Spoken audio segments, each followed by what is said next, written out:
Hello everyone, this is Vibhuti Khare. Welcome to definite success Pathshala, एक ऐसा platform जहां पर आपको प्रोवाइड करवाई जाती है एकदम क्वालिटी एजुकेशन। एक ऐसा प्लेटफॉर्म जहां पर एक चीज़ डेफिनेट है और वो है आप सभी की सक्सेस। तो इसी अच्छी बात से हम शुरू कर लेते हैं आज का हमारा ये सेशन। अब इस सेशन में हमें करना क्या है, इस सेशन का टारगेट क्या होगा, सबसे पहले मैं आपको वही बता देती हूँ। जैसा कि आप सभी को पता है कि प्रीवियस सेशंस से हम क्लास 9th फिजिक्स का एक बहुत ही प्यारा सा चैप्टर डिस्कस करते आ रहे हैं and that is force and laws of motion. और देखा जाए तो अभी तक हमने इस चैप्टर में कुछ इंटरेस्टिंग टॉपिक्स को डिस्कस कर भी लिया है, जैसे कि balanced and unbalanced forces, inertia, momentum, Newton's first law of motion, Newton's second law of motion. इन सभी टॉपिक्स को हम डिस्कस कर चुके हैं। तो अब बारी आती है इस चैप्टर में थोड़ा और आगे बढ़ने की। आगे कैसे बढ़ेंगे? तो आज के इस सेशन में हम बात करेंगे एक नए टॉपिक के ऊपर, और वो नया टॉपिक होगा Newton's third law of motion. भाई फर्स्ट टू लॉस तो हमने पढ़ लिया ना, अब एक स्टेप हम और आगे जाते हैं और बात करते हैं Newton's third law of motion पर। ना सिर्फ आज के इस सेशन में हम Newton's third law of motion पढ़ेंगे, बल्कि इसको पढ़ने के बाद एक छोटा सा कॉन्सेप्ट और है, वो भी आज मैं आपको समझा दूंगी, और वो है कंजर्वेशन ऑफ मोमेंटम। देखो, वैसा है कि पिछले लेक्चर में मैंने आपको मोमेंटम के बारे में समझाया था, है ना? तो आज के इस लेक्चर में इस टॉपिक को पढ़ने के बाद मैं आपको समझाऊंगी कि भाई मोमेंटम को ना कंजर्व कैसे किया जाता है। तो बस यही है हमारे आज के इस सेशन का टारगेट। होपफुली आपको समझ में आया होगा। तो अब एक काम करते हैं, बिना किसी देरी के अपने सेशन के टारगेट को अचीव करने के लिए आ जाइए हम करते हैं अपने सेशन की शुरुआत। और शुरुआत कहाँ से होगी? अरे इससे ही होगी, Newton's third law of motion से।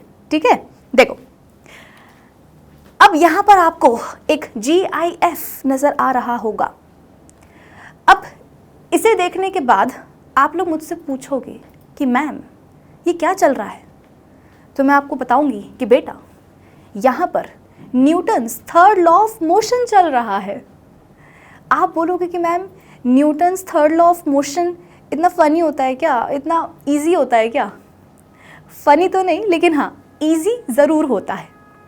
अब इसको भी मैं आपको एक्सप्लेन करूँगी, लेकिन थोड़ी देर बाद। इसको समझने के पहले ज़रा आप मेरी 2-3 बातें सुन लो, ठीक है? अब देखो, आप लोगों ने अपने आसपास किसी को शायद बोलते हुए सुना होगा कि कर्मा रिटर्न्स। सुना है? कर्मा रिटर्न्स। अगर सुना है तो बहुत अच्छी बात है, नहीं सुना है तो मुझसे सुन लो आज क्या जाता है। अब इसका मतलब क्या होता है? तुम तो ना मतलब से मतलब रखा करो। ये कर्मा रिटर्न्स का मतलब क्या होता है? सुनो, इसका मतलब ये होता है कि अगर आपने कभी किसी के साथ कुछ अच्छा किया है तो पलट के आपके साथ भी कुछ अच्छा ज़रूर होगा। या अगर आपने किसी के साथ कुछ बुरा किया है, किसी को परेशान किया है, तो बेटा आज नहीं तो कल वो इंसान आपको भी आकर के परेशान ज़रूर करेगा, आपके साथ भी वो कुछ बुरा ज़रूर कर देगा, है ना?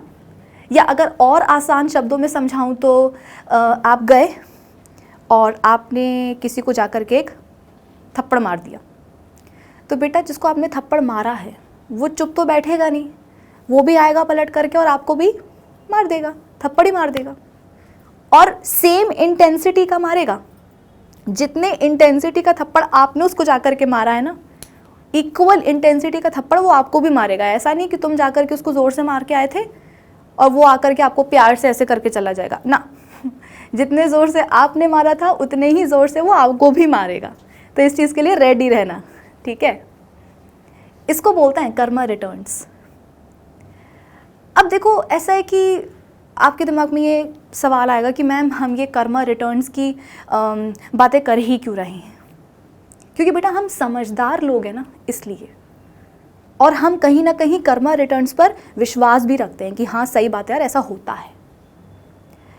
तो यार ऐसा है कि अगर हम समझदार हैं तो हमसे बहुत ज़्यादा समझदार थे सर न्यूटन। अगर हम कर्मा रिटर्न्स की बात करते हैं तो जो हमसे ज़्यादा समझदार थे सर न्यूटन, वो भी तो बात करते होंगे ना कर्मा रिटर्न्स की, है कि नहीं? बिल्कुल, वो बात करते थे कर्मा रिटर्न्स की। और पता है कैसे? फिजिक्स के टर्म्स में। अब आप बोलोगे कि ma'am sir Newton Karma returns की बात करते थे फिजिक्स के टर्म्स में, how is that even possible? तो सुनो, एक्चुअली हुआ ये था कि सर न्यूटन ने सबको बताया, जनता को बताया कि जनता सुनो, मान लो कि दो बॉडीज़ हैं, ठीक है?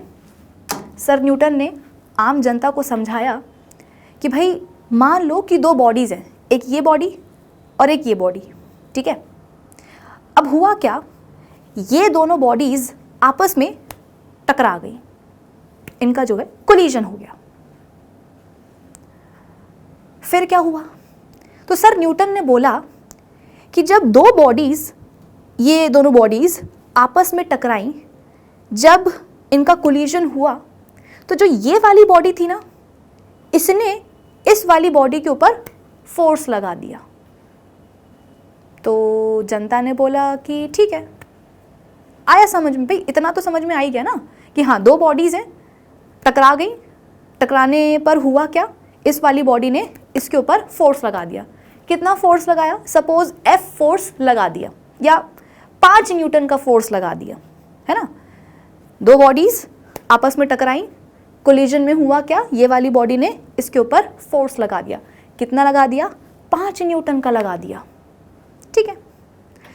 फिर सर न्यूटन ने बोला कि अभी आगे और सुनो, कहानी खत्म नहीं हुई है। इसने तो इस वाली बॉडी के ऊपर 5 न्यूटन का फोर्स लगा दिया, लेकिन तुम्हें क्या लगता है ये वाली बॉडी चुप बैठ जाएगी क्या? भाई ये तो वही वाली बात हो गई ना कि तुम किसी को थप्पड़ मार के आ गए और वो रोने लग गया बस। अरे भाई रोएगा, सब करेगा, लेकिन फिर इसके बाद में उसको गुस्सा आएगा ना कि आखिर तुमने मुझे मारा क्यों, तो वो भी आएगा, वो भी तुमको थप्पड़ मारेगा, है कि नहीं? तो सर न्यूटन ने बोला कि भाई जब दो बॉडीज आपस में टकराती हैं और टकराने पर क्या होता है, ये वाली बॉडी इस वाली बॉडी के ऊपर फोर्स लगाती है, तो ये चुप थोड़ी ना बैठेगी, ये भी तो फोर्स लगाएगी इसके ऊपर। हमने बोला ठीक है भाई, ये भी समझ में आ गया कि भाई दो बॉडीज टकराई, इसने फोर्स लगाया इसके ऊपर, कितना? 5 न्यूटन का, तो बदले में इसने भी लगा दिया इसके ऊपर फोर्स। लेकिन कितना? भाई इसने लगाया 5 न्यूटन का इसके ऊपर, ये भी फोर्स लगा रही है बदले में, लेकिन कितना लगाएगी?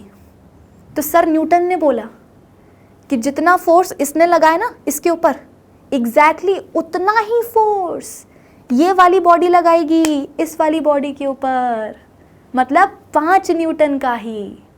ये वाली बॉडी ने इस पे फोर्स लगाया 5 न्यूटन का, तो ये चुप तो बैठेगी नहीं, ये भी फोर्स लगा देगी इसके ऊपर और इक्वल 5 न्यूटन का ही फोर्स लगाएगी इसके ऊपर।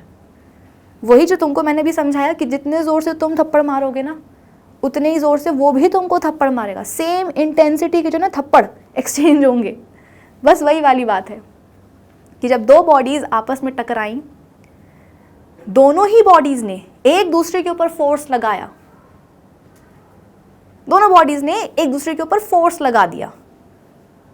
कितना कितना? तो बराबर बराबर इक्वल फोर्सेस लगे हैं, एकदम बराबर बराबर। कि इसने लगाया 5 न्यूटन का, तो ये बोलेगी कि अच्छा बेटा तूने मुझ पे फोर्स लगाया, ले तेरे ऊपर भी मैं फोर्स लगा देती हूँ। कितना? 5 न्यूटन का ही। तो सर न्यूटन ने सभी लोगों को समझाया कि देखो भाई ऐसा ही होता है अपने यहाँ तो, कि जब दो बॉडीज आपस में टकराती हैं, दोनों ही बॉडीज एक दूसरे के ऊपर फोर्स लगाती हैं और बराबरी का फोर्स लगाती हैं। लेकिन यहाँ पर एक छोटा सा पॉइंट और सर न्यूटन ने समझाया कि भैया इतना तो तुम लोगों को मैंने समझा ही दिया है ना, अब मेरी एक बात और सुन लो। तो हमने बोला कि हाँ ठीक है सुनाओ, क्या बोलना चाहते हो, अब क्या ही बचा है बोलने के लिए। तो सर न्यूटन ने बोला कि माना कि दोनों बॉडीज़ एक दूसरे के ऊपर फोर्स लगा रही हैं और बराबरी का फोर्स लगा रही हैं, इक्वल फोर्स लगा रही हैं, लेकिन आप सभी को पता है कि फोर्स क्या है? फोर्स एक वेक्टर क्वांटिटी है। ना सिर्फ फोर्स का मैग्नीट्यूड होता है, अरे उसका डायरेक्शन भी तो होता है।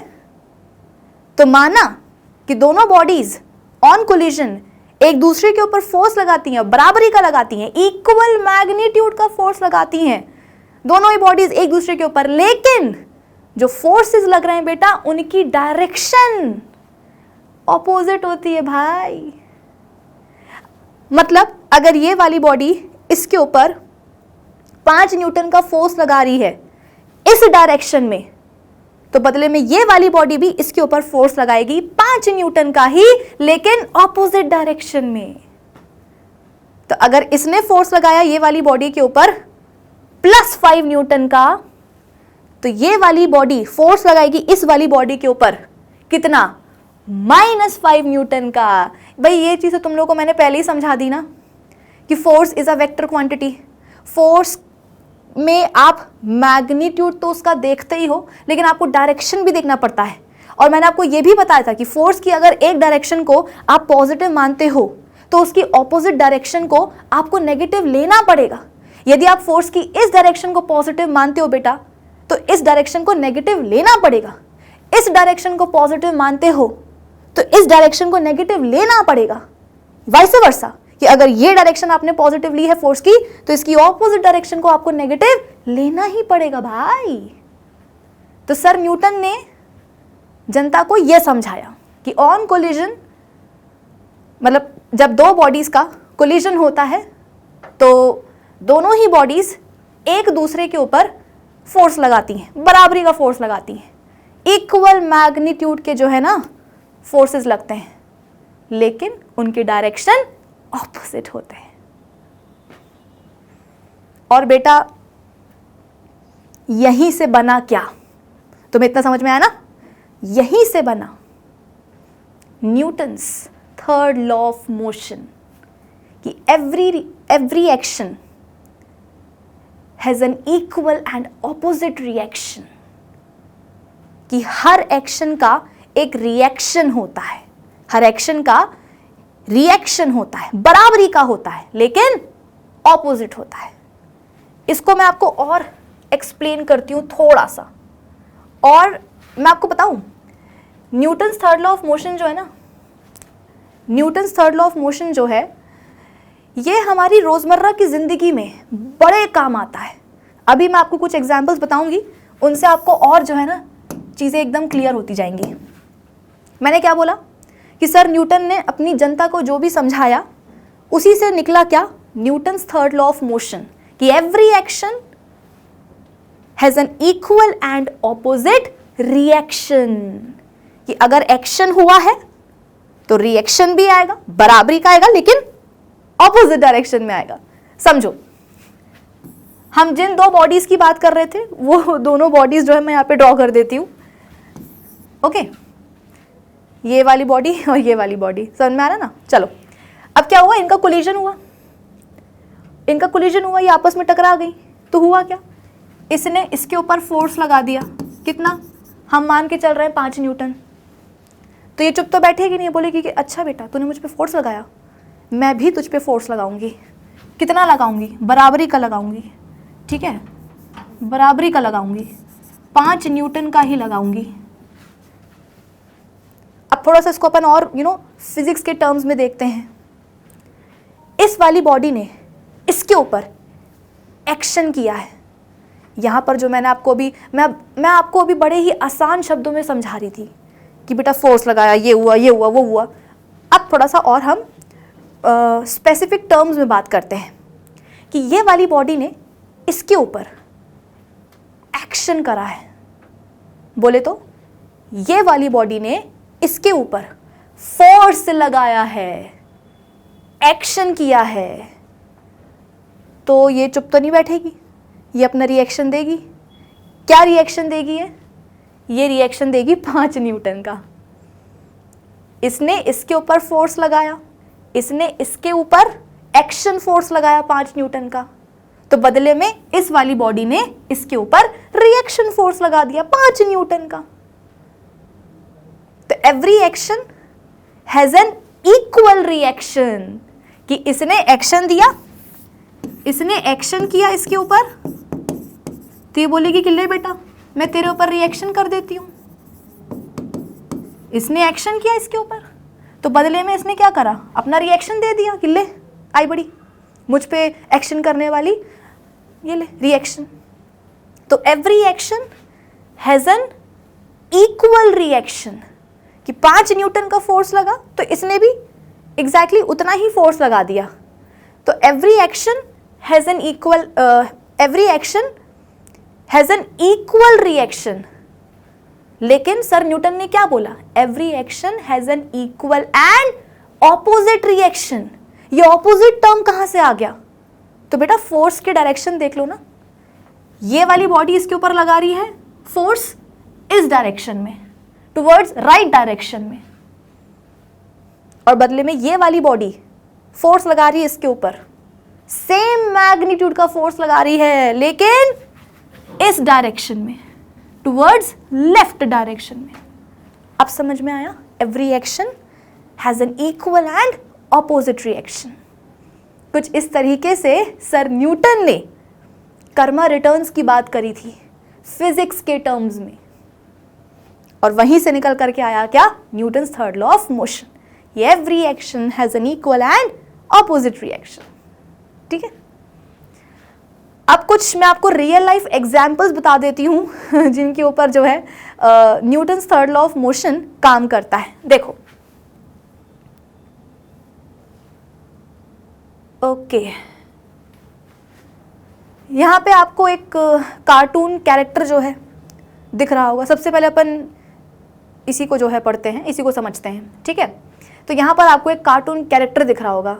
अब ये पता नहीं क्या है, ये बिल्ला है कि रैबिट है, पता नहीं क्या है, चलो मैं इसको बिल्ला ही मानती हूँ। ठीक है, तो अब ये बिल्ला है, इसको आगे जो है एक रास्ता नज़र आ रहा है, बट एक्चुअली वो रास्ता नहीं है ना। वो क्या करा है कि इसके एक दुश्मन ने इसके जो आगे दीवार थी, बिल्ले के आगे जो दीवार थी उस पर जो है कुछ पेंटिंग वगैरह कर दी।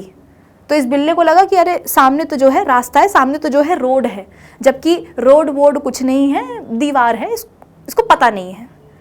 तो अब ये जो है बेटा स्पीड से दौड़ता हुआ आ रहा था। इसको तो सामने रोड दिख रही थी, लेकिन वो तो पेंट करी हुई थी, असलियत में तो आगे क्या थी, दीवार थी, वॉल थी। तो ये आया स्पीड से दौड़ते हुए और जाकर के दीवार से टकरा गया। लेकिन टकराने के बाद जरा आप इसको ध्यान से देखो, तो टकराने के बाद ये आपको 4 स्टेप पीछे जाता हुआ नजर आएगा कि दौड़ के आ रहा था, टकराया, और टकराने के बाद ऐसे पीछे आ गया। ये तो बेटा हमारे साथ भी तो होता है ना, it's not only about this बिल्ला, ये तो हमारे साथ भी होता है कि हम जा रहे होते हैं और ध्यान हमारा कहीं और होता है और हम किसी चीज़ से टकरा जाते हैं, और टकराने के बाद जो है ऐसे 2-3 स्टेप अपन पीछे आते हैं। कभी सोचा ऐसा क्यों होता है, या इस बिल्ले के साथ ऐसा क्यों हो रहा है, कभी सोचा तुम लोगों ने?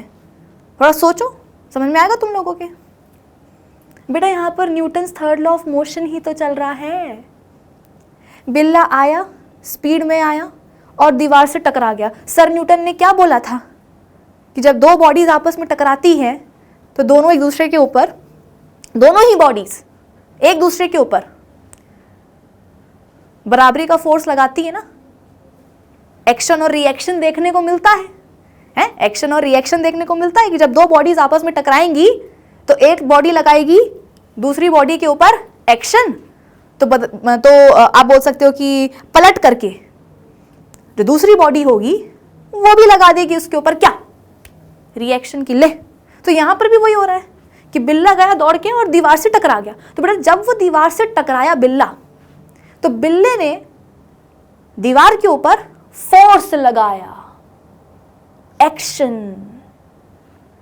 तो दीवार है वो बोलेगी कि मैं क्या कम हूं क्या, बिल्ला मुझ पे फोर्स लगा सकता है, तो क्या मैं कम हूं क्या, मैं नहीं लगा सकती फोर्स। तो पलट करके वॉल ने भी क्या करा, बिल्ले के ऊपर फोर्स लगा दिया।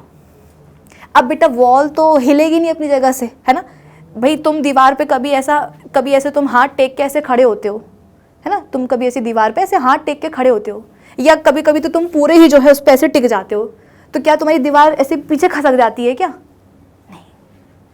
तो बिल्ला यहाँ पर दौड़ के आया, वो दीवार से टकराया, हमने बोला कि बिल्ले ने जो है दीवार के ऊपर फोर्स लगा दिया, एक्शन लगा दिया,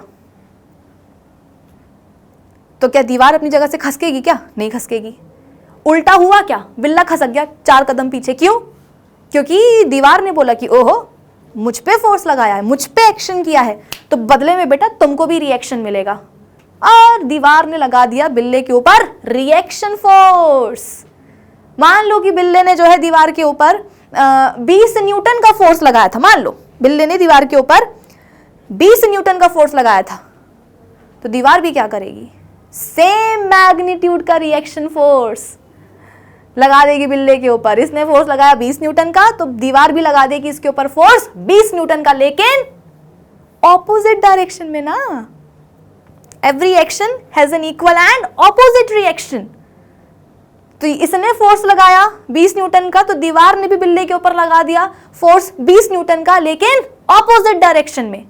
तभी तो बिल्ला टकराने के बाद फोर्स के कारण 4 कदम ऐसे पीछे आया। बिल्ले ने फोर्स लगाया आगे, बिल्ले ने दीवार के ऊपर फोर्स लगाया आगे इस डायरेक्शन में मान लो, और दीवार ने फोर्स लगा दिया इस डायरेक्शन में।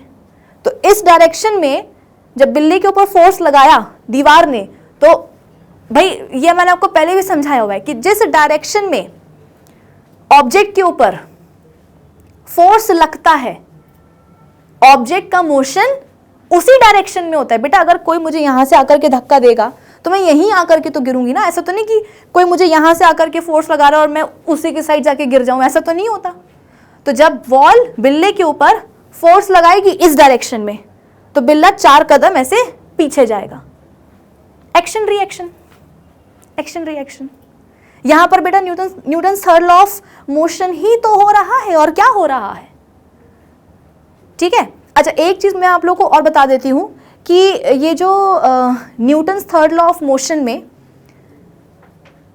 हम ये जो इक्वल एंड ऑपोजिट फोर्सेस की बात करते हैं ना, Newton third law of motion में ये जो हम इक्वल एंड ऑपोजिट फोर्सेस की बात करते हैं, बेटा इनको अपन एक्शन रिएक्शन पेयर बोलते हैं। बस इतना सा जो है ना स्टेटमेंट अपने दिमाग में रख लो कि Newton third law of motion में जो हम इक्वल एंड ऑपोजिट फोर्सेस की बात करते हैं, उन्हें अपन और अच्छे टर्म्स में क्या बोलते हैं? Action reaction pair. कि एक्शन आएगा तो रिएक्शन भी आएगा, इक्वल आएगा लेकिन ऑपोजिट डायरेक्शन में आएगा। ठीक है। तो ये जो ऑपोजिट एंड इक्वल फोर्सेस होते हैं, इन्हें अपन एक्शन रिएक्शन पेयर बोलते हैं। इतना समझ में आया? चलो अब ना अपन एक और एग्जाम्पल देख लेते हैं। आ जाओ, कौन सा एग्जाम्पल देख लें? सबसे पहले हम ये वाला एग्जाम्पल देते हैं बिल्ले के बाद में। अब हम बात करते हैं बलून की। ठीक है। अब हुआ क्या, हमने बलून फुलाया, उसमें मतलब हवा भरी, और हवा भरने के बाद उसको हमने बांधा नहीं, है ना। बलून के ये वाले एंड को, ये वाले एंड से हमने बलून के अंदर हवा भरी, और फिर इसके बाद में इसको बांधा नहीं है, बल्कि इसको अपन ने क्या करा है, ऐसे छोड़ दिया है। तो जैसे इस हवा भरे हुए बलून को हम छोड़ेंगे, देखो बलून जो है कुछ इस तरीके से एकदम से पगला सा जाएगा। देखो ये दिख रहा है आपको। अब सवाल ये है कि भाई ऐसा क्या हुआ, ऐसा क्या हुआ कि जैसे ही हवा भरे हुए गुब्बारे को, बलून को हमने छोड़ा, रिलीज किया, हमें बलून का कुछ इस तरीके से डिस्को डांस जो है नजर आया। एक्चुअली यहाँ पर भी एक्शन रिएक्शन पेयर हमको देखने को मिलता है। अब आप बोलोगे कि मैम यहाँ पर भी एक्शन रिएक्शन पेयर? हाँ बिल्कुल। कैसे? सुनो, हमने बलून के अंदर हवा भरी, इसके बाद में बलून को हमने छोड़ दिया, तो बलून ने पता है क्या करा, उसके अंदर जो हवा भरी हुई थी, जो एयर भरी हुई थी, उसके ऊपर बलून ने फोर्स लगा दिया। अब यार देखो, वैसा है कि गेट खुला हुआ है ना, गेट खुला हुआ है, गेट के इस तरफ तुम खड़े हुए हो और तुमको पीछे से आकर के कोई धक्का मारेगा। ये गेट है, तुम इस तरफ खड़े हुए हो, तुमको ऐसे कोई पीछे से आकर के धक्का मारेगा, तो क्या होगा बेटा, तुम गेट के बाहर निकल जाओगे ना। तो यहाँ पर भी यही हुआ। अरे जो बलून का जो ये वाला एंड था ना, ये अपन ने बांधा नहीं था, ये अपन ने टाई नहीं करा था, ये खुला हुआ था, गेट खुला हुआ था। तो जैसे ही बलून ने अपने अंदर भरी हुई हवा के ऊपर, एयर के ऊपर फोर्स लगाया, एयर जो है गेट से बाहर निकल गई। लेकिन बाहर तो वो निकली, लेकिन उसको गुस्सा बड़ा आया कि बड़े मुश्किल से जो है मैं बलून के अंदर गई थी और इस नालायक ने जो है मुझको बाहर निकाल दिया, मुझ पे जो है फोर्स लगा करके मुझे बाहर निकाल दिया, मैं इसको छोड़ूंगी नहीं। तो एयर ने बोला कि अच्छा बेटा बलून, तुमने हम पर फोर्स लगाया, कितना लगाया, F फोर्स लगाया ना तुमने हम पर, ठीक है, तो पलट करके हम तुम पर एग्जैक्टली उतना ही फोर्स लगाएंगे, F फोर्स ही तुम पे लगाएंगे, लेकिन ऑपोजिट डायरेक्शन में। तो यहां भी तो हो गया ना एक्शन एंड रिएक्शन पेयर। यहां पर भी तो आपको दिख रहा होगा Newton's third law of motion कि every action has an equal and opposite reaction. कि बलून ने फोर्स लगाया एयर के ऊपर, तो जो एयर थी वो ना चाहते हुए भी बाहर निकल आई, लेकिन पलट करके एयर ने भी क्या कर दिया, बलून के ऊपर फोर्स लगा दिया। और एयर ने जो बलून के ऊपर फोर्स लगाया है बेटा, उसी फोर्स के कारण ये बलून देखो ऐसे जो है मूव करने लगता है। जब तक कि पूरी की पूरी हवा बलून से नहीं निकल जाती, बलून जो है ऐसे ही पगलाया पगलाया जो है मोशन में रहता है। क्यों? बलून जो है अपने अंदर भरी हुई एयर के ऊपर फोर्स लगाता जाता है, एयर बाहर निकलती जाती है, और पलट करके जो एयर निकल रही है ना बेटा, वही एयर पलट करके बलून के ऊपर भी इक्वल अमाउंट का फोर्स लगाती जाती है। तो बलून जो है कुछ इस तरीके से घूमता रहता है, घूमता रहता है, घूमता रहता है, और जब पूरी हवा निकल जाती है, जब एक्शन रिएक्शन का जब मामला खत्म हो जाता है, तब जाकर के बलून जो है नीचे गिरता है और स्टेबल होता है। तो यहां पर भी एक्शन रिएक्शन पेयर है कि बलून लगाता है एयर के ऊपर, कौन सी एयर, आसपास की नहीं, वो एयर जो बलून के अंदर भरी हुई है, ठीक है। तो बलून लगाता है एयर के ऊपर एक्शन, तो पलट करके एयर भी लगा देती है बलून के ऊपर reaction. Equal forces but in opposite direction. तुमको पता है क्या बेटा, हम जब चलते हैं ना तो उसमें भी Newton's third law of motion ही इस्तेमाल होता है। हम जब चलते हैं ना बेटा तो उसमें भी Newton's third law of motion ही इस्तेमाल होता है। हमें ऐसा लगता है कि हम फ्रिक्शन के कारण चलते हैं, ना, फ्रिक्शन नहीं, हम चलते हैं Newton's third law of motion के कारण ही। कैसे? देखो, हम ऐसे खड़े हो गए, मतलब समझ लो ये अपना फर्श है, फ्लोर है, ठीक है, और हम इसके ऊपर ऐसे खड़े हो गए, ये हमारे पाँव हैं, ठीक है। अब हम खड़े तो हो गए, लेकिन हमें अब आगे बढ़ना है। तो पता है हम आगे कैसे बढ़ते हैं? हम अपने पैरों से जमीन के ऊपर या फ्लोर के ऊपर फोर्स लगाते हैं पीछे की तरफ। अब बेटा जमीन तो हिलती नहीं है, जमीन तो हिलती नहीं है, अपना जो फर्श है वो तो ऐसे आगे पीछे होता नहीं है, वो तो रिजिड है, वो तो वहीं का वहीं रहेगा। तो होता क्या है कि हमें जब चलना होता है ना, तो हम अपने पैरों से ग्राउंड पर, या बोल सकते हो कि फर्श पर फोर्स लगाते हैं पीछे की तरफ, मतलब कि एक्शन है ना, एक्शन। हमारे पैर एक्शन करते हैं ग्राउंड पर पीछे की तरफ। तो बेटा एक बात बताओ मुझे, ग्राउंड के ऊपर अगर हमारे पैर फोर्स लगाएंगे पीछे की तरफ, अगर हमारे पैर ग्राउंड के ऊपर एक्शन परफॉर्म करेंगे, तो क्या ग्राउंड चुप रहेगा क्या? वो बोलेगा अच्छा बेटा आए बड़े मुझ पे फोर्स लगाने वाले। ग्राउंड भी पलट करके उतना ही फोर्स लगा देगा तुम्हारे पैरों के ऊपर, लेकिन ऑपोजिट डायरेक्शन में। भाई तुमने अपने पैरों से ग्राउंड के ऊपर फोर्स लगाया था पीछे की तरफ, तो बदले में ग्राउंड क्या करेगा? इक्वल मैग्नीट्यूड का फोर्स लगाएगा तुम्हारे पैरों के ऊपर, लेकिन आगे की तरफ। और उसी आगे की तरफ फोर्स के कारण हमारे पैर आगे बढ़ पाते हैं। मैं हमेशा एक ही बात बोलती हूं कि जिस डायरेक्शन में फोर्स लगता है बेटा, उस ही डायरेक्शन में मोशन होता है। तभी तो जब ग्राउंड हमारे पैरों के ऊपर फोर्स लगाता है, कहां? आगे की तरफ, अरे तभी तो बेटा हमारे पैर आगे बढ़ते हैं।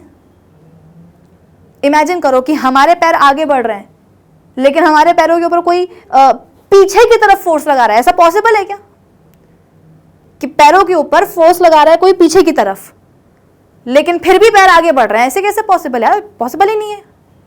ऑब्जेक्ट के ऊपर जिस डायरेक्शन में फोर्स लगता है बेटा, ऑब्जेक्ट का मोशन उसी डायरेक्शन में होता है। तो हमने अपने पैरों से ग्राउंड के ऊपर, फर्श के ऊपर, फ्लोर के ऊपर फोर्स लगाया पीछे की तरफ, हमने एक्शन किया तो पलट करके हमारे पैरों पर रिएक्शन भी हुआ।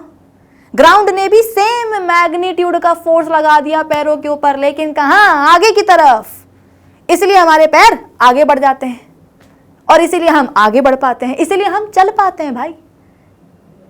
अब देखो नॉर्मली क्या होता है कि हम इस चीज को ना रियलाइज नहीं कर पाते हैं, हम इस चीज को नॉर्मली से रियलाइज नहीं कर पाते हैं कि अरे पता नहीं जो है ना ये बात सही है या नहीं है, क्योंकि दिमाग में ये चीज आती है ना कि मैम अगर ग्राउंड फोर्स लगा रहा है हमारे पैरों के ऊपर तो उसका रिजल्ट हमें देखने को मिलता है क्या? कि हमारे पांव आगे बढ़ते हैं। भाई ये बात हमने पहले भी डिस्कस करी हुई है कि फोर्स दिखता तो है नहीं, दिखता है क्या? फोर्स का असर, फोर्स का इफेक्ट हमको दिखता है। तो एक बार के लिए हम ये मान भी लें कि हाँ भाई ग्राउंड ने हमारे पैरों के ऊपर फोर्स लगाया होगा जिसके कारण हमारे पैर आगे बढ़े। तो हमारे पैरों का आगे बढ़ना क्या है? हाँ जी, हमारे पैरों का आगे बढ़ना क्या है? हमारे पैरों का आगे बढ़ना आप बोल सकते हो कि फोर्स का असर है, फोर्स का इफेक्ट है जो हमें नजर आया और हमने विश्वास कर लिया कि चलो ठीक है लगाया हुआ, मतलब लगाया होगा ग्राउंड ने फोर्स जो है हमारे पैरों के ऊपर। लेकिन हमारे जो पैर फोर्स लगा रहे हैं ग्राउंड के ऊपर वो नहीं समझ में आता, हम वो रियलाइज नहीं कर पाते। क्यों? क्योंकि उसका असर नहीं दिखता ना। भाई कितना अच्छा होना कि हम फोर्स लगाएं, मतलब हमारे पैर जो है फोर्स लगाएं ग्राउंड के ऊपर और ग्राउंड जाए पीछे की तरफ, है ना? कि जैसे कि ये ग्राउंड है, ये हमारे पैर हैं, हमारे पैरों ने क्या करा? ग्राउंड के ऊपर फोर्स लगाया पीछे की तरफ, तो ग्राउंड ऐसे पीछे खसक जाए, है ना? तो विश्वास होगा हमें, तो विश्वास होगा कि भाई हमारे पैरों ने भी ग्राउंड के ऊपर फोर्स लगाया है। दिखता तो है नहीं, दिखता है फोर्स का इफेक्ट। तो अगर जमीन भी पीछे खसकना शुरू कर दे तो हम मान लेंगे कि हाँ हमारे पैरों ने भी फोर्स लगाया है। लेकिन ऐसा होता नहीं है ना, ऐसा होता नहीं है। अब इसके लिए भी एक एग्जाम्पल है मेरे पास जो इस बात को साबित कर सके। ये देखो, ये बोट है बेटा, ये बोट है और बोट से जो ये इंसान है ये कहाँ आ रहा है? इस आप बोल सकते हो कि प्लेटफॉर्म पर जो है कूद रहा है। तो जब ये बंदा बोट से इस प्लेटफॉर्म पर आता है, ये देखो बोट पीछे क्यों खसक रही है? बोट अच्छा खासा देखो आगे आ रही थी, लेकिन जैसे ही ये बंदा बोट से कूद करके यहाँ आया बोट पीछे खसक गई। क्यों? वही वाली बात है ना, every action has an equal and opposite reaction. कि जब बंदा कूद करके बोट से यहाँ आया तो उसने क्या करा? भाई आगे बढ़ने के लिए हमें अपने पैरों से नीचे जो भी है, पानी है, बोट है, आप बोल सकते हो कि रोड है, चाहे कुछ भी क्यों ना हो, चाहे फ्लोर क्यों ना हो, हमारे पैरों के नीचे जो भी होता है बेटा, हमारे पैर उसके ऊपर फोर्स लगाते हैं पीछे की तरफ। और बदले में क्या होता है? पैरों के ऊपर फोर्स लगता है आगे की तरफ, आगे की तरफ। तो ये बंदा कूद करके यहां पर आगे कैसे बढ़ पाया? यहां पर कैसे आ पाया? क्योंकि इसके पैरों ने क्या करा? इसके पैरों ने बोट के ऊपर फोर्स लगाया पीछे की तरफ। तो बदले में बोट ने भी क्या करा? इसके पैरों के ऊपर फोर्स लगा दिया, इक्वल फोर्स लगा दिया, लेकिन आगे की तरफ। इसीलिए बंदा कूद करके आगे जो है यहां से यहां आ पाया। अब समझ में आया कि अगर अपन चल पाते हैं, बोट से यहां कूद पाते हैं, चल पाते हैं, किसके कारण? अरे Newton's third law of motion के ही कारण यार, Newton's third law of motion के ही कारण। एक बार फिर से बता देती हूं, जो इक्वल एंड ऑपोजिट फोर्सेस की अपन बात करते हैं उन्हें अपन एक्शन रिएक्शन पेयर बोलते हैं। ठीक है, चलो एक और एग्जांपल देख लेते हैं। आ जाओ, ये देखो, ये तो कुछ ज़्यादा ही हो गया है ना। तुम पहले इसको देखो। एक्चुअली होता क्या है, हमारे पास एक गन है, हमारे पास एक गन है, ये हो गई गन। ठीक है, इसके अंदर क्या होती है? बुलेट्स होती है ना, इसे गोलियां होती हैं। अब जैसे ही हम ट्रिगर दबाते हैं, गोली जो है ऐसे शुइंग करके निकल जाती है गन से। कैसे? एक्चुअली जब हम ट्रिगर दबाते हैं ना, तो ये जो गन होती है ना, ये गन अपने अंदर पड़ी हुई गोली पर फोर्स लगा देती है। ये गन अपने अंदर पड़ी हुई बुलेट के ऊपर, गोली के ऊपर फोर्स लगा देती है, और उसी फोर्स के कारण वही वाली बात हो गई ना बेटा कि गेट खोला है, तुम इस तरफ खड़े हो, पीछे से जो है, पीछे से कोई तुम्हें आकर के जो है धक्का दे रहा है, धक्का तुम पे जो ना फोर्स लगा रहा है, तो तुम क्या करोगे? तुम गेट के बाहर निकल जाओगे ना, तुम्हें निकलना पड़ेगा। तुम गेट के पास ही खड़े थे और किसी ने आकर के तुम्हें पीछे से धक्का मार दिया, तो तुम धक्के से क्या होगा? गेट के बाहर निकल जाओगे। तो यहाँ पर भी वही हो रहा है। जैसे हमने ट्रिगर दबाया तो इस गन ने क्या करा, बुलेट के ऊपर जो है फोर्स लगा दिया। तो अब गेट खुला है यहाँ पर, है ना, गेट यहाँ पे खुला है, तो बेचारी बुलेट के ऊपर, गोली के ऊपर फोर्स लगेगा, तो बेटा वो तो गेट से बाहर निकलेगी ना, है ना, गेट से बाहर निकलेगी और जाएगी बाहर बंदूक से। तो एक्शन हुआ। जैसे ही ट्रिगर दबाया तो गन ने बुलेट के ऊपर एक्शन कर दिया कि लो, फोर्स लगा दिया। अब जो बुलेट धक्का खा करके बंदूक से बाहर निकल रही है, बेटा वो निकल तो रही है, लेकिन वो पीछे पलट करके गन को बोलती है कि तुमने हम पर फोर्स लगाया, तुमने हम पर एक्शन लगाया है, तो तुम भी बचोगी नहीं बेटा, तुम्हारे ऊपर भी हम इक्वल अमाउंट का फोर्स लगा देंगे, लेकिन ऑपोजिट डायरेक्शन में। जाहिर सी बात है, यानी कि गन अगर बुलेट के ऊपर एक्शन परफॉर्म करती है तो बुलेट भी गन के ऊपर रिएक्शन डाल देती है कि ले आई बड़ी मुझ पे फोर्स लगाने वाली, मैं भी तुम्हारे ऊपर इक्वल अमाउंट का फोर्स लगाऊंगी, इक्वल मैग्नीट्यूड का फोर्स लगाऊंगी, लेकिन ऑपोजिट डायरेक्शन में। तो गन ने बुलेट के ऊपर फोर्स लगाया इस डायरेक्शन में, तो बुलेट निकल गई इस डायरेक्शन में, लेकिन पलट करके बुलेट ने गन के ऊपर भी इक्वल फोर्स लगा दिया, लेकिन गन, जो बुलेट थी ना, जो गोली थी, उसने गन के ऊपर इक्वल अमाउंट का फोर्स लगा दिया, लेकिन ऑपोजिट डायरेक्शन में, ऐसे पीछे की तरफ। तो बेटा जो भाई अब बुलेट ने जो है गन के ऊपर फोर्स लगाया है, बुलेट ने गन के ऊपर फोर्स लगाया है, तो असर तो दिखेगा ना, असर तो दिखेगा। क्या असर दिखेगा? कि गन भी बेटा थोड़ा सा ऐसे पीछे की तरफ आएगी। गन फोर्स लगाती है बुलेट के ऊपर, बुलेट निकल जाती है सीधे, पलट के बुलेट भी तो लगाती है ना गन के ऊपर फोर्स, और इक्वल लगाती है, तो उस फोर्स के कारण, उस रिएक्शन के कारण गन भी ऐसे पीछे की तरफ जाती है, और उसी का ये रिजल्ट है बेटा कि देखो इस आदमी को जो है लग जाती है। इसको नहीं पता था कि जब ये गोली चलाएगा तो गोली तो आगे जाएगी जाएगी, जो बंदूक है वो भी पीछे आएगी, इसको नहीं पता था भाई, इसने नहीं पढ़ा होगा Newton's third law of motion.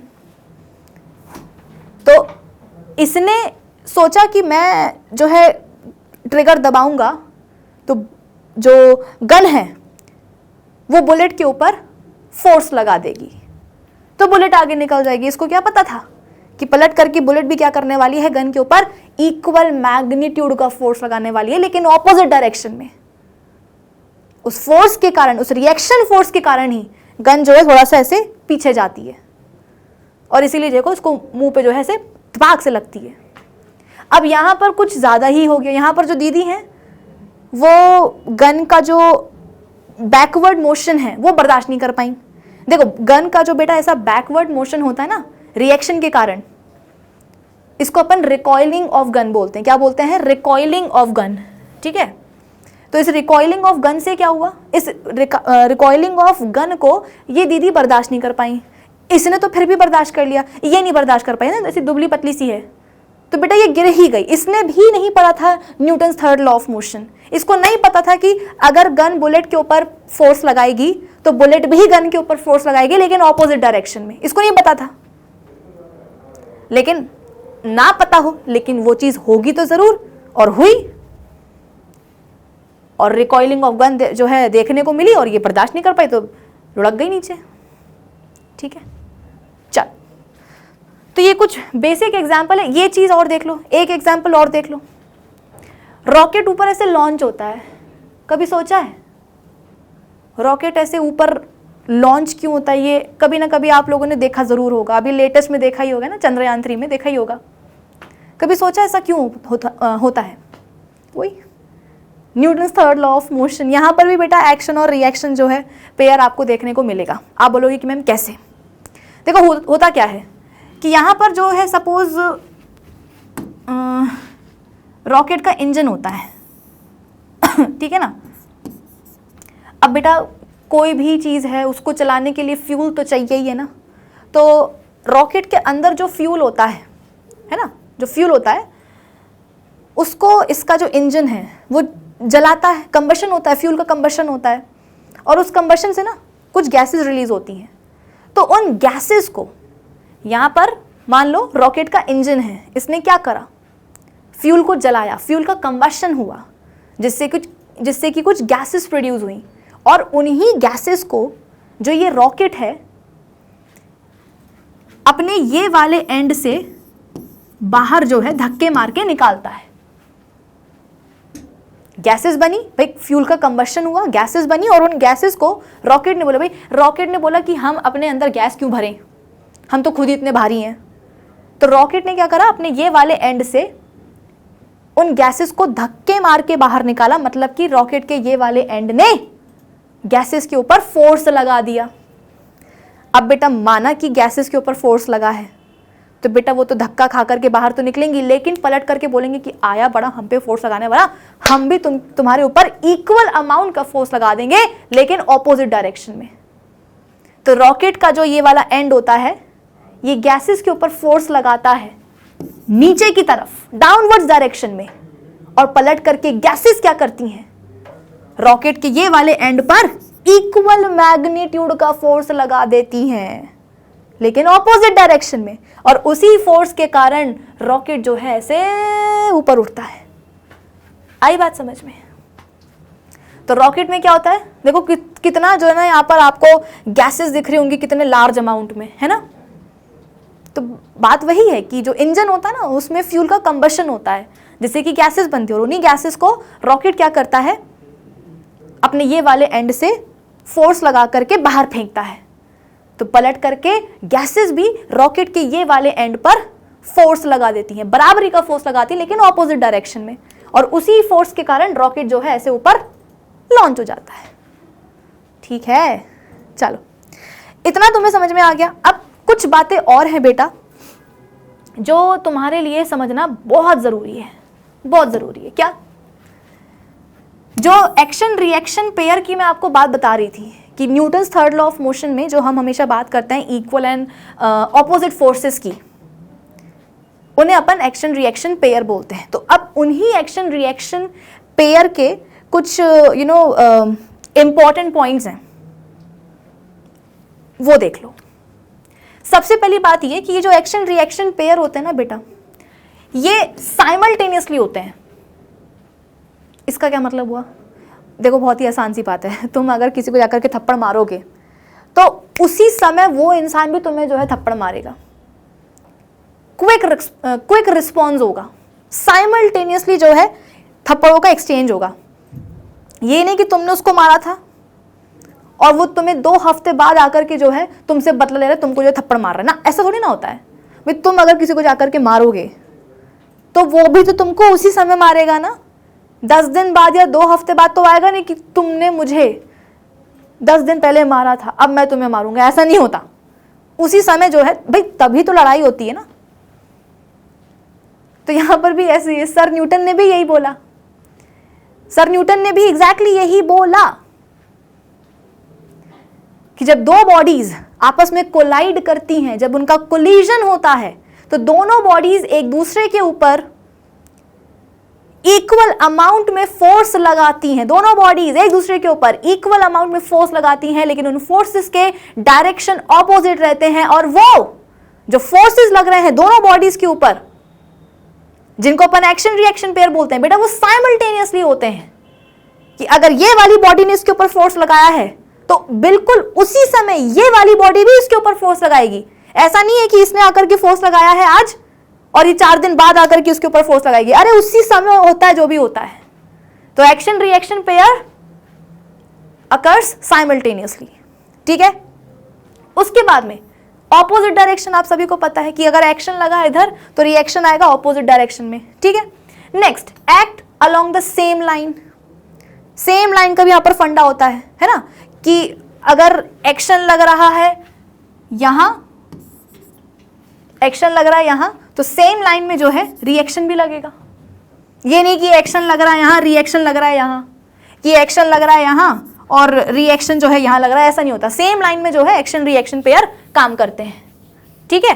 फिर उसके बाद में ये बहुत इंपॉर्टेंट चीज है कि एक्शन रिएक्शन पेयर लगते हैं डिफरेंट ऑब्जेक्ट्स के ऊपर। जब भी बेटा हम Newton's third law of motion की बात करते हैं ना, तो हमेशा हमारे पास दो ऑब्जेक्ट्स होते हैं, दो बॉडीज होती हैं। भाई सेशन के स्टार्टिंग से मैं आपको बता रही हूं कि दो बॉडीज है, दो बॉडीज है, दो बॉडीज है। क्या मैंने कभी भी ऐसा बोला कि बेटा बॉडी एक ही है और एक बॉडी को लेकर के हम पढ़ रहे हैं Newton's third law of motion? नहीं, हमेशा हमारे पास दो बॉडीज होनी चाहिए, क्योंकि एक्शन रिएक्शन पेयर जो होते हैं बेटा वो दो डिफरेंट ऑब्जेक्ट्स या दो डिफरेंट बॉडीज के ऊपर लगते हैं। वो जो बिल्ला वाला एग्जाम्पल था अपना, कहां गया? ये देखो,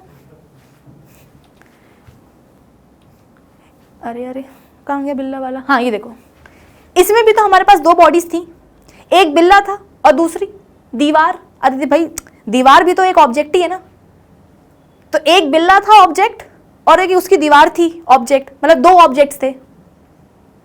तो बिल्ले ने जो फोर्स लगाया दीवार के ऊपर, दैट इज एक्शन, और दीवार ने जो बिल्ले के ऊपर फोर्स लगाया दैट इज रिएक्शन।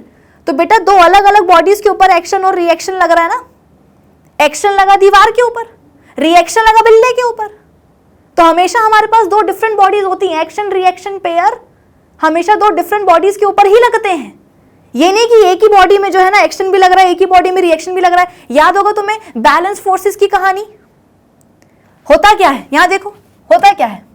अब वो बात उठी ही है तो सुन लो। यहां पर ये टेबल है, टेबल पे ये बुक रखी हुई है, टेबल तो नहीं लग रही है, रुको मान लो ये टेबल है, इसके चार पांव भी बना देते हैं, ठीक है। ये लो, दिस इज टेबल। अब इसके ऊपर बुक रखी हुई है, ये देखो। जरा मुझे बताना, हम अर्थ के लिए बोलते हैं कि अर्थ हर चीज को नीचे खींचती है, तो बुक को भी तो खींच रही होगी ना अर्थ नीचे। भाई तुम आसमान में नहीं मतलब हवा में ऐसे उछलो, 2 सेकंड के अंदर जो है तुम नीचे लैंड हो जाओगे, जमीन पर जो है आ जाओगे। तुम चाहे कितनी भी ऊंची छलांग लगा लो बेटा, आना तुमको जमीन पर ही रहता है। क्यों? अर्थ खींचती है, ग्रेविटी लगाती है, अट्रैक्टिव फोर्स है ना। ग्रेविटी मतलब क्या? अर्थ का attractive force, type of force, right. तो बेटा अट्रैक्टिव फोर्स तो अर्थ इस बुक के ऊपर भी लगा रही है, तो फिर ये नीचे क्यों नहीं जा रही है? माना टेबल पे रखी हुई है, टेबल से उठा करके अगर तुम बुक को हाथ में पकड़ लो और पकड़ने के बाद छोड़ दो तो बुक जाएगी नीचे, नीचे आके गिर जाएगी, क्योंकि उस समय आप बोलोगे कि मैम अर्थ की ग्रेविटी ने खींच लिया। तो इस समय जब बुक टेबल पे रखी हुई है, इस समय भी तो अर्थ की ग्रेविटी लग रही है ना इसके ऊपर। अर्थ तो खींच रही है कि आजा आजा आजा आजा नीचे आजा। अर्थ इस समय भी अट्रैक्टिव फोर्स लगा रही है। कितना लगा रही है वो भी सुन लो, mg।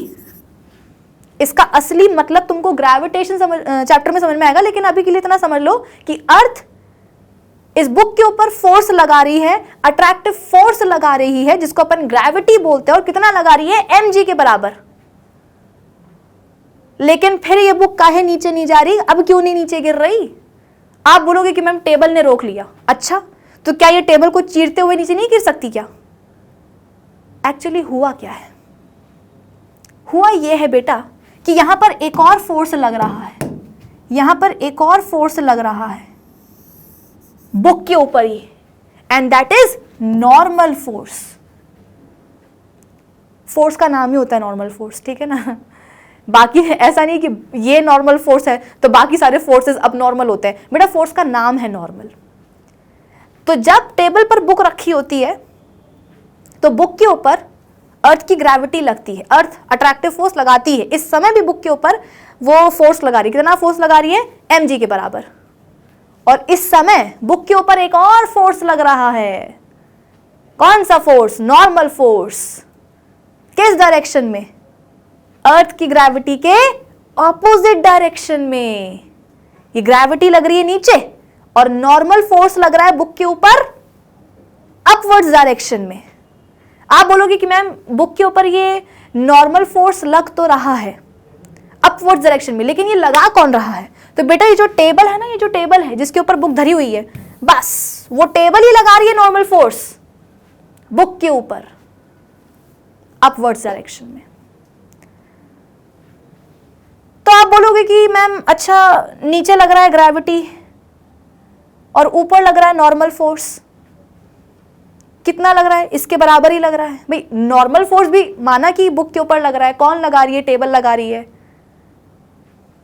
लेकिन ये एग्जैक्टली कितना फोर्स लग रहा है? Normal force. तो मैंने आपको बोला कि बेटा mg के बराबर, जितना मतलब अर्थ फोर्स लगा रही है ना बुक के ऊपर, एग्जैक्टली उतना ही नॉर्मल फोर्स टेबल लगा रही है बुक के ऊपर। तो इस केस में क्या होगा? चीजें बैलेंस हो जाएंगी ना। बुक के ऊपर लगने वाले जो दोनों ही फोर्सेस हैं एक दूसरे को बैलेंस आउट कर देंगे, कैंसिल आउट कर देंगे। नेट फोर्स जो है बुक के ऊपर 0 हो जाएगा। नेट फोर्स बुक के ऊपर 0 हो जाएगा। और अगर बेटा नेट फोर्स 0 होता है तो हम बोलते हैं कि भैया ये तो बैलेंस्ड फोर्सेस की कंडीशन है। और बैलेंस फोर्सेस में क्या ये बुक अब मूव करेगी? भाई यहां से तो कोई तुमको खींच रहा है और यहां से भी तुमको कोई खींच रहा है, तुम्हारे ऊपर दोनों ही डायरेक्शन से इक्वल फोर्सेस लग रहे हैं। तो क्या तुम अपनी जगह से हिलोगे क्या? नहीं, तुम जहां हो तुम वहीं के वहीं खड़े रहोगे। क्यों? क्योंकि तुम्हारी बॉडी के ऊपर जो फोर्सेस लग रहे हैं बेटा वो बराबर बराबर लग रहे हैं और ऑपोजिट डायरेक्शन में लग रहे हैं। तो तुम्हारी बॉडी के ऊपर जो भी फोर्सेस लग रहे होंगे ना वो एक दूसरे को कैंसिल आउट कर देंगे। और अगर फोर्सेस एक दूसरे को कैंसिल आउट कर देंगे तो तुम्हारे ऊपर नेट फोर्स लगेगा ही नहीं, नेट फोर्स तुम्हारे ऊपर 0 हो जाएगा। और Newton's first law of motion हमने पढ़ा है कि जब तक कोई ऑब्जेक्ट के ऊपर, अगर कोई ऑब्जेक्ट रेस्ट में है तो वो तब तक रेस्ट पर रहेगा जब तक कि उसके ऊपर कोई एक्सटर्नल अनबैलेंस्ड फोर्स ना लग जाए। तो भैया यहां पर तो सब चीजें बैलेंस हो रही है ना। यहां से भी किसी ने तुमको खींचा 5 न्यूटन का फोर्स लगा के, यहां से भी तुमको किसी ने कोई खींचा 5 न्यूटन का फोर्स लगा के, तो दोनों फोर्सेस बराबर बराबर हैं, ऑपोजिट डायरेक्शन में हैं, कैंसिल आउट कर देंगे एक दूसरे को, यानी कि नेट फोर्स 0 हो जाएगा। और अगर नेट फोर्स 0 हो गया इसका मतलब क्या? बॉडी के ऊपर कोई फोर्स लग ही नहीं रहा, तो बॉडी मूव क्यों करेगी? तो टेबल के बुक के साथ भी तो ऐसा ही है कि जितना फोर्स लगा रही है अर्थ बुक के ऊपर डाउनवर्ड्स डायरेक्शन में, जितना फोर्स अर्थ लगा रही है बुक के ऊपर डाउनवर्ड्स डायरेक्शन में, बेटा एग्जैक्टली उतना ही फोर्स टेबल लगा रही है बुक के ऊपर। कहां? अपवर्ड्स डायरेक्शन में। तो जाहिर सी बात है नीचे लगने वाला फोर्स ऊपर लगने वाले फोर्स के बराबर है। तो नेट फोर्स 0 है, मतलब कि जो बुक है वो जहां रखी हुई है वो वहीं की वहीं रखी रहेगी, वो नीचे गिरेगी ही नहीं। आई बात समझ में? अब यहां पर बच्चों को ये लगता है कि भाई यहां पर क्या हो रहा है? एक्शन रिएक्शन हो रहा है कि ये एक्शन है और नॉर्मल फोर्स क्या है? रिएक्शन है। भाई अर्थ का जो फोर्स है, अर्थ की जो ग्रेविटी है दैट इज एक्शन, और टेबल ने जो बुक के ऊपर नॉर्मल फोर्स लगाया है दैट इज रिएक्शन, जबकि ऐसा बिल्कुल भी नहीं है। This is not a case of action and reaction pair. यहां पर एक्शन रिएक्शन पेयर नहीं है। लिख करके काट देना ताकि याद रहे जिंदगी भर, क्योंकि अभी अभी तुमको मैंने पढ़ाया है कि एक्शन रिएक्शन जो होता है पेयर वो 2 डिफरेंट ऑब्जेक्ट्स के ऊपर लगता है। बिल्ला फोर्स लगाता है दीवार के ऊपर तो पलट करके दीवार फोर्स लगाती है बिल्ले के ऊपर। अगर दीवार के ऊपर लगा है एक्शन तो बिल्ले के ऊपर लगेगा रिएक्शन। अगर हमारे पैर फर्श पर अगर हमारे पैर फ्लोर या फर्श पर फोर्स लगाते हैं, एक्शन करते हैं, तो पलट करके जो रिएक्शन है ना बेटा वो हमारे पैरों पर लगता है। अगर हमारे पैर फ्लोर पर फोर्स लगाते हैं तो पलट करके जो फ्लोर है बेटा वो हमारे पैरों पर ही तो लगता है। पलट करके जो फ्लोर होता है ना, वो फोर्स कहाँ लगाता है? हमारे पैरों पे ही तो लगाता है। तो अगर हमने एक्शन परफॉर्म किया है ग्राउंड के ऊपर, तो ग्राउंड रिएक्शन परफॉर्म करेगा हमारे पैरों के ऊपर। तो यहां भी तो दो डिफरेंट बॉडीज के ऊपर एक्शन रिएक्शन लग रहा है ना। एक्शन लगा ग्राउंड के ऊपर, रिएक्शन कहां लगा? हमारे पैरों के ऊपर। बलून अगर अपनी अंदर भरी हुई एयर के ऊपर एक्शन लगाता है तो रिएक्शन किस पे लगेगा? अरे बलून पे लगेगा ना। बलून ने एयर के ऊपर एक्शन लगाया, बलून ने क्या करा? एयर के ऊपर फोर्स लगाया, एक्शन किया। तो एयर क्या करेगी? पलट करके बलून के ऊपर फोर्स लगाएगी। तो एक्शन लगा एयर के ऊपर, रिएक्शन किसके ऊपर लगा? अरे रिएक्शन लगा बलून के ऊपर। एक्शन एयर पे लगा, रिएक्शन लगा बलून के ऊपर।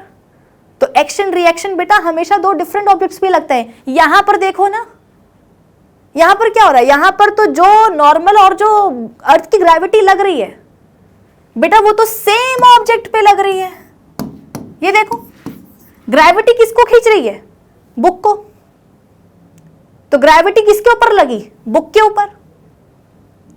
जो टेबल नॉर्मल फोर्स लगा रही है, किसके ऊपर लगा रही है? बुक के ऊपर।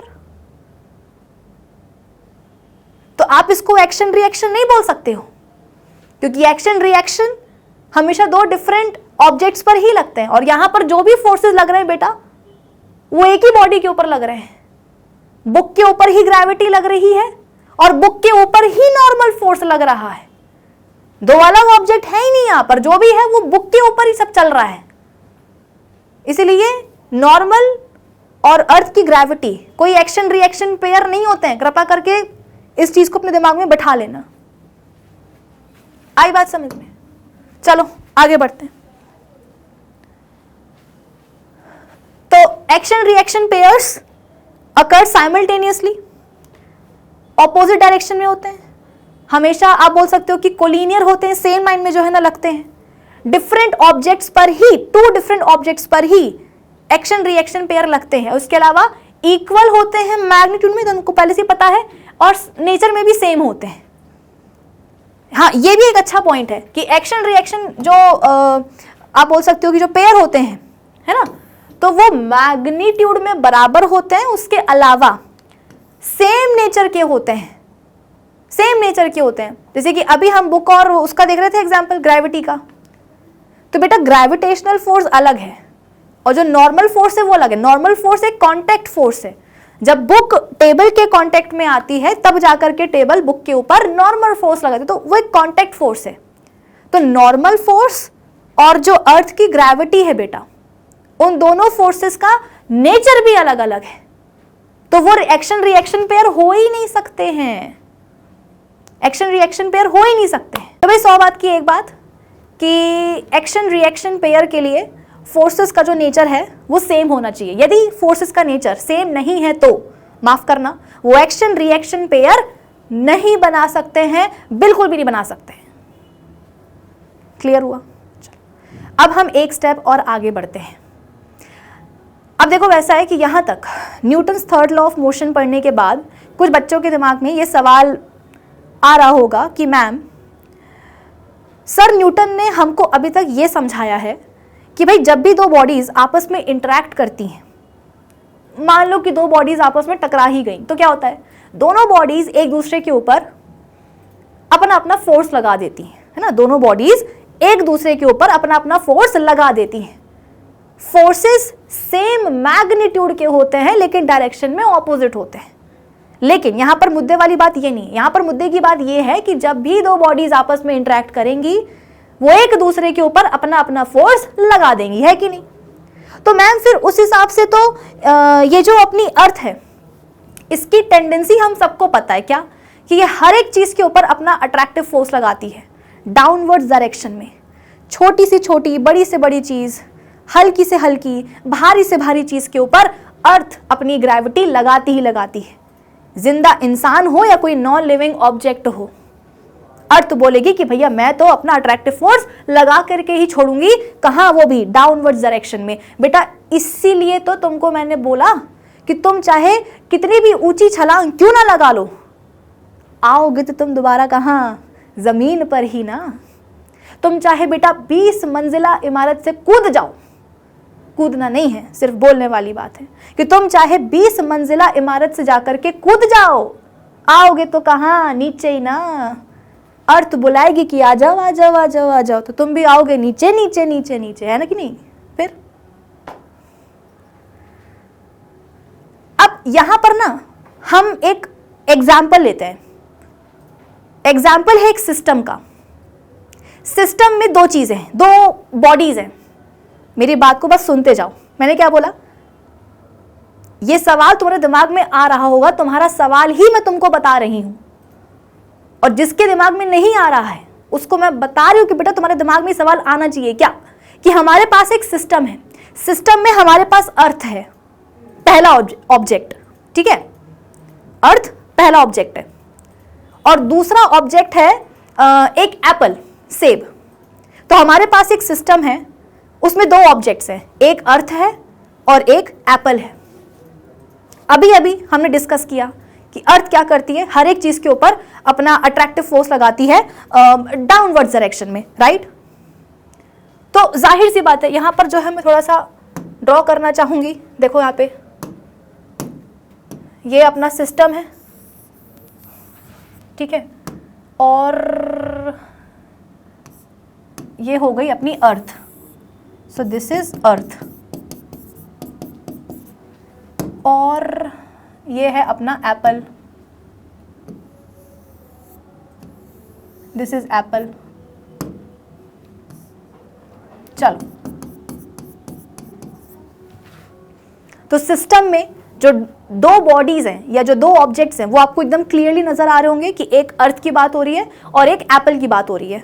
अर्थ की क्या टेंडेंसी है, हर एक चीज को अट्रैक्ट करना, मतलब अर्थ की क्या टेंडेंसी है कि हर एक चीज के ऊपर अपना अट्रैक्टिव फोर्स लगाना, वो भी नीचे की तरफ, है ना। तो जाहिर सी बात है ये जो एप्पल है, ये जो एप्पल जो सेब है, अरे इसको भी तो ये खींचेगी ना नीचे कि तू आ बेटा आ नीचे आ, एग्जैक्टली आ जाओ। तो अर्थ इस एप्पल को नीचे की तरफ जो है खींच रही है।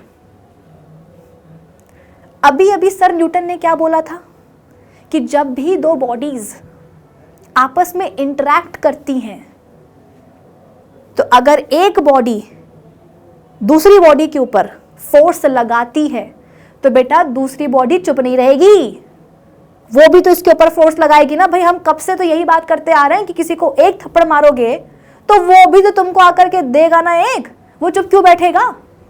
तो सर न्यूटन ने चिल्ला चिल्ला के बोला कि भाई सिस्टम में दो बॉडीज हैं, आपस में इंटरैक्ट कर रही हैं, वो एक ने दूसरी वाली पे फोर्स लगाया है, तो जो दूसरी बॉडी है वो चुप क्यों बैठेगी, वो भी तो पहली वाली के ऊपर जाकर के लगाएगी ना अपना फोर्स। एग्जैक्टली। तो बेटा यहां पर भी तो ये केस एप्लीकेबल है कि नहीं है। हमारे पास इस सिस्टम में दो बॉडीज है, एक अर्थ है और एक एप्पल है। अर्थ क्या कर रही है, एप्पल के ऊपर फोर्स लगा रही है। कितना लगा रही है, अभी हम मान के चलते हैं एफ।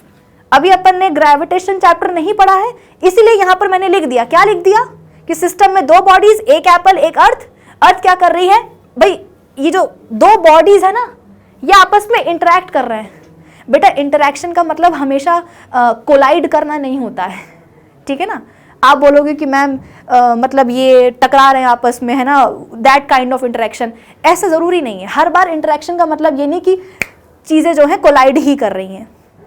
बिना कोलिजन के भी अपन बोल सकते हैं कि हाँ दो बॉडीज के बीच में जो है ना इंटरेक्शन हो रहा है। तो यहां पर एग्जैक्टली वही चीज है कि अर्थ इसके ऊपर फोर्स लगा रही है नीचे की तरफ, कितना एफ फोर्स लगा रही है। तो तुम खुद अपने सोचो, दिमाग से सोचो कि अगर ये इसके ऊपर फोर्स लगाएगी एफ, तो ये चुप बैठेगी क्या, एप्पल चुप बैठेगा क्या, ये वाली बॉडी, ये जो एप्पल है ये चुप बैठेगा क्या कि हाँ हाँ तुम मुझ पे फोर्स लगाते रहो मैं कुछ ना करूं, तुम मुझे मारते जाओ मैं तुम्हें जो है ना कुछ ना करूं, ऐसा हो सकता है क्या, नहीं। ये एप्पल बोलेगा कि बेटा तुमने मुझ पे फोर्स लगाया है एफ नीचे की तरफ, तो मैं भी कम नहीं हूं, है मैं भी कम नहीं हूं, मैं भी तुम्हारे ऊपर फोर्स लगाऊंगा सेम मैग्नीट्यूड का F ही फोर्स लगाऊंगा, लेकिन डायरेक्शन क्या होगी? ऑपोजिट। कि अर्थ इसके ऊपर फोर्स लगा रही नीचे की तरफ, लेकिन ये एप्पल अर्थ के ऊपर फोर्स लगाएगा ऊपर की तरफ। मेरे हाथ में एक एप्पल है, अगर मैं इसको छोड़ दूं तो क्या होगा? वो टप से नीचे जाके गिरेगा कि नहीं गिरेगा? क्यों? फोर्स बेटा दिखता नहीं है, दिखता है उसका असर। अर्थ की ग्रेविटी तुमको दिखती थोड़ी है, बट तुम उसको फील तो कर सकते हो ना। कूदो अपनी जगह पे, वापस नीचे आओगे ना। क्यों आए नीचे वापस? क्यों नहीं उड़ते रहे हवा में? ग्रेविटी ने खींच लिया, तो असर दिखा तुम्हें अर्थ की ग्रेविटी का। तो एप्पल को यदि मैंने छोड़ दिया ऐसी हवा में, तो क्या वो तैरता रहेगा क्या? ना, वो जाएगा नीचे, टप से जो है ना जाके नीचे गिरेगा। क्यों? अर्थ की ग्रेविटी उसको खींच लेगी। अरे अर्थ लगा तो रही है उसके ऊपर अट्रैक्टिव फोर्स डाउनवर्ड्स डायरेक्शन में, तो जहां फोर्स लग रहा है बेटा एप्पल वहीं तो जाएगा ना।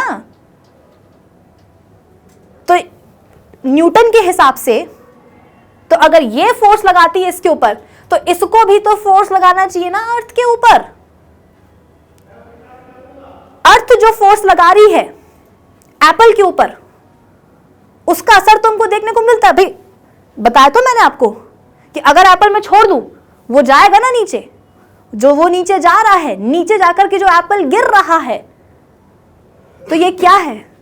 ये असर ही तो है उस फोर्स का जो अर्थ लगा रही है एप्पल के ऊपर। अगर अर्थ ना लगाती एप्पल के ऊपर कोई भी अट्रैक्टिव फोर्स, तो क्या होता? एप्पल को मैं छोड़ देती तो वो यही जो है ना, आप बोल सकते हो कि तैरता रहता हवा में। लेकिन ऐसा नहीं होता, वो जाता है नीचे। क्यों? अर्थ की ग्रेविटी खींचती है। अर्थ जो फोर्स लगा रही है, अट्रैक्टिव फोर्स लगा रही है एप्पल के ऊपर, उसका असर देखने को मिलता है। तो भाई साहब यहां पर हमें असर क्यों नहीं दिख रहा? अर्थ ने जो एप्पल के ऊपर फोर्स लगाया वो दिखा, उसका असर दिखा, मतलब असर दिखा। लेकिन सर न्यूटन के हिसाब से एप्पल भी तो फोर्स लगाएगा अर्थ के ऊपर, सेम मैग्नीट्यूड का लगाएगा, लेकिन ऑपोजिट डायरेक्शन में लगाएगा। मतलब कहने का मतलब यह है कि ये जो एप्पल है ये अर्थ को खींचेगा सेम मैग्नीट्यूड के फोर्स के साथ, लेकिन ऑपोजिट डायरेक्शन में। मतलब कि एप्पल अर्थ को ऊपर खींचेगा। तो कभी ये क्यों नहीं होता कि फॉर अ चेंज आज एप्पल को जब मैंने रिलीज किया तो वो नीचे ना जाए, अर्थ ऊपर आ जाए एप्पल के पास कि ले मैं चली आई तेरे पास? कभी ऐसा क्यों नहीं होता यार? अगर सर न्यूटन का थर्ड लॉ ऑफ मोशन इतना ही सही है कि दो बॉडीज जब भी इंटरैक्ट करती हैं तो वो दोनों के ऊपर, मतलब जब दो बॉडीज आपस में इंटरैक्ट करती हैं तो वो दोनों ही एक दूसरे के ऊपर अपना अपना फोर्स लगा देती हैं, बराबर बराबर लगाती हैं। लेकिन हाँ, डायरेक्शन जो है अलग अलग होती है। तो अगर ये इतना ही सही है तो फिर यहां पर हमको वो चीज क्यों नहीं दिख रही? अर्थ जो फोर्स लगाता है एप्पल के ऊपर, अर्थ जो फोर्स लगाती है एप्पल के ऊपर, उसका असर दिखता है कि एप्पल जाकर के सीधे नीचे गिर जाता है। लेकिन जो एप्पल फोर्स लगा रहा है अर्थ के ऊपर सेम मैग्नीट्यूड का, उसका असर क्यों नहीं दिखता? कभी अर्थ क्यों नहीं आती ऊपर एप्पल के पास कि फॉर अ चेंज भाई तू रहने दे, मैं ही आ जाती हूं तेरे पास? क्यों नहीं होता? सवाल आना चाहिए। यही तो अरे यही सवाल है, यही सवाल है, क्यों नहीं होता ऐसा? याद करो सेकेंड लॉ जब हम पढ़ रहे थे तो हमने एक रिलेशन पढ़ा था ऑब्जेक्ट के ऊपर लगने वाला फोर्स, उसका मास और उसके एक्सेलरेशन के बीच में, कि F is equals to m into a. यानी कि ऑब्जेक्ट के ऊपर जो फोर्स लगता है वो डिपेंड करता है ऑब्जेक्ट के मास के ऊपर और एक्सेलरेशन के ऊपर। बेटा इसका मास कितना होगा? हैं, ये जो एप्पल है इसका मास कितना होगा? तुम बोलो कि मैम मेरे पास बहुत बड़ा एप्पल है, बहुत ही ज्यादा बड़ा एप्पल है। कितना बड़ा एप्पल है? कि मैम मेरे पास जो एप्पल है उसका जो मास है वो कितना है? मास है आधा किलो, बोले तो 500 ग्राम। इससे ज्यादा बड़ा तो तुम्हारे पास एप्पल नहीं हो सकता ना। मैं तो मैक्सिमम लेकर के चल रही हूँ कि चलो ठीक है तुम्हारे पास जो एप्पल है उसका मास बहुत बड़ा है, तुम्हारे पास बहुत बड़ा एप्पल है। कितना बड़ा एप्पल है? कि उसका मास जो है आधा किलो हो गया, 500 ग्राम हो गया। और अगर मैं तुमसे पूछूं कि ये जो अर्थ है इसका कितना मास होगा? करो गूगल, पता चलेगा। अर्थ का मास बेटा बहुत ज्यादा होता है, बहुत ज्यादा। ये तो कुछ नहीं है इसके सामने, है एप्पल का जो मास है ना, वो अर्थ के मास के सामने कुछ भी नहीं है। वो तो देखे भी ना कि आया बड़ा एप्पल 500 ग्राम मास वाला। हाँ, इसका मतलब ये है इसका मतलब ये है कि एप्पल का जो मास है वो बड़ा कम है, अर्थ का जो मास है वो बड़ा ज्यादा है। ये रिलेशन हमने पढ़ा है कि force is equals to mass into acceleration. अगर मैं एक्सेलरेशन को यहां ले आऊं तो हमारे पास ये रिलेशन बन जाएगी कि force upon acceleration is equals to mass, right. अगर मैं एप्पल की टर्म्स में बात करूं तो एप्पल का मास कम है बेटा, एप्पल का मास कम है। मैं काम करती हूं ना, मैं ये जो फोर्स वाला जो टर्म है इसको मैं हटा ही देती हूं। क्यों? अरे भाई सर न्यूटन बोल तो रहे हैं कि अर्थ जो फोर्स लगाएगी एप्पल के ऊपर वो बराबर होगा उस फोर्स के जो एप्पल लगाएगा अर्थ के ऊपर। मतलब दोनों बॉडीज एक दूसरे के ऊपर जो फोर्स लगाती हैं, अरे वो सेम मैग्नीट्यूड का होता है ना। तो इसने लगाया एफ फोर्स, ये भी लगाएगा एफ फोर्स। तो एक काम करते हैं ना, जब फोर्सेस बराबर बराबर लग रहे हैं, बराबर बराबर लग रहे हैं फोर्सेस, तो क्यों ना फोर्स का जो टर्म है, जो एक्सप्रेशन है, उसको हटा ही दिया जाए। हम सिर्फ मतलब रखेंगे किससे? मास और एक्सेलरेशन के, कि अर्थ का जो नहीं एप्पल का जो मास है वो बड़ा कम है। इसका मतलब क्या? एप्पल का मास कम है मतलब उसमें एक्सेलरेशन आपको ज्यादा देखने को मिलेगा। अर्थ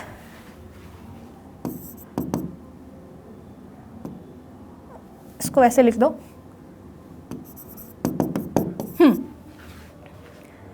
अर्थ का मास बहुत ज्यादा है तो जाहिर सी बात है उसमें एक्सेलरेशन आपको बहुत कम देखने को मिलेगा। मास बेटा जितना कम होगा ना ऑब्जेक्ट का या बॉडी का, उसमें आपको एक्सेलरेशन उतना ही ज्यादा देखने को मिलेगा। आप देखो ना, बॉडी का मास और उसके एक्सेलरेशन के बीच में क्या रिलेशन होता है कि जितना कम मास होगा बॉडी का, उसमें एक्सेलरेशन आपको उतना ही ज्यादा देखने को मिलेगा, और जितना बॉडी का मास ज्यादा होगा उसमें आपको एक्सेलरेशन उतना ही कम देखने को मिलेगा। अरे मैं पहले ही बता चुकी हूं कि एप्पल तो मतलब ऐसा है कि अर्थ देखे भी ना उसको, अर्थ का मास बहुत बहुत बहुत बहुत बहुत बड़ा है। इसका मतलब क्या? जितना मास ज्यादा उतना एक्सेलरेशन कम। तो आएगी क्या अर्थ एप्पल के पास कि मैं आती हूं तेरे पास, तू रहने दे आज? उसका मास ही उतना ज्यादा है, अर्थ का मास ही इतना ज्यादा है बेटा कि उसमें आपको एक्सेलरेशन ना के बराबर दिखेगा। वो नहीं आएगी एप्पल के पास, एप्पल आएगा उसके पास। क्यों? मास बड़ा कम है ना एप्पल का। अगर अर्थ के मास से कंपेयर करें तो एप्पल का मास बड़ा कम है। अगर मास कम है तो एक्सेलरेशन अरे उसमें देखने को मिलेगा ना ज्यादा, टप से जो है जाकर के नीचे गिरेगा अर्थ के ऊपर। आई बात समझ में? तो सर न्यूटन ने बेटा इसको भी एक्सप्लेन कर दिया।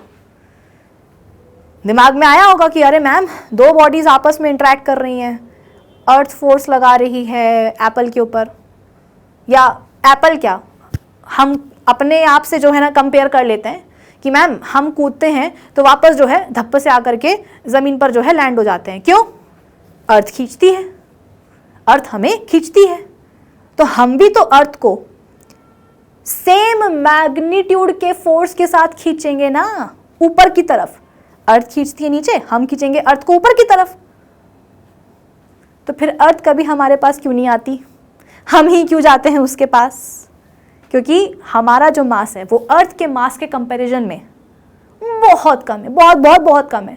तो हमारी बॉडी में, हमारी बॉडी का मास कम है ना अर्थ के कंपैरिजन में, तो हमारी बॉडी में आपको एक्सेलरेशन ज़्यादा मिलेगा। इसीलिए हम जाएंगे नीचे अर्थ की तरफ। अर्थ का मास बहुत ज़्यादा है, उसमें आपको एक्सेलरेशन ना के बराबर दिखेगा, तो अर्थ नहीं आएगी हमारे पास। क्लियर हुआ?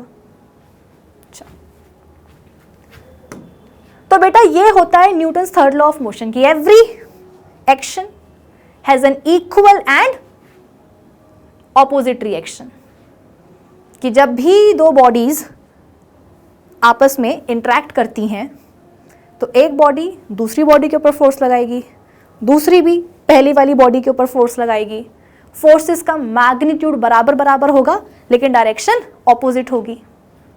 तो इन्हीं इक्वल एंड ऑपोजिट फोर्सेस को, इन्हीं इक्वल एंड ऑपोजिट फोर्सेस को अपन क्या बोलते हैं, एक्शन एंड रिएक्शन पेयर। कि एक बॉडी ने एक्शन लगाया, दूसरी बॉडी का रिएक्शन आ गया, ठीक है। और एक्शन रिएक्शन पेयर के कुछ आप बोल सकते हो कि कंडीशंस होती हैं। एक्शन रिएक्शन पेयर्स की भी कुछ कंडीशन होती हैं। क्या कि साइमल्टेनियसली होना चाहिए एक्शन रिएक्शन को, ऑपोजिट डायरेक्शन में लगने चाहिए, मैग्नीट्यूड बराबर बराबर होना चाहिए और नेचर भी फोर्सेस का एक जैसा होना चाहिए। फिर डिफरेंट ऑब्जेक्ट्स पर ही बेटा हमेशा लगते हैं एक्शन रिएक्शन फोर्स। कि हम चलेंगे, कैसे चलेंगे, हमारे पैर ग्राउंड पर फोर्स लगाएंगे पीछे की तरफ, तो वो हो गया एक्शन। रिएक्शन क्या होगा, ग्राउंड लगाएगा फोर्स हमारे पैरों पर आगे की तरफ, दैट इज रिएक्शन। तो एक्शन रिएक्शन पेयर हमेशा डिफरेंट ऑब्जेक्ट्स पर ही रखते हैं और वो कोलिनियर होते हैं, सेम लाइन में जो है ना लगते हैं। क्लियर। चलो अब क्योंकि हमने एक बार हम ये भी रीड कर ही लेते हैं कि Newton's third law of motion states that to every action there is an equal and opposite reaction.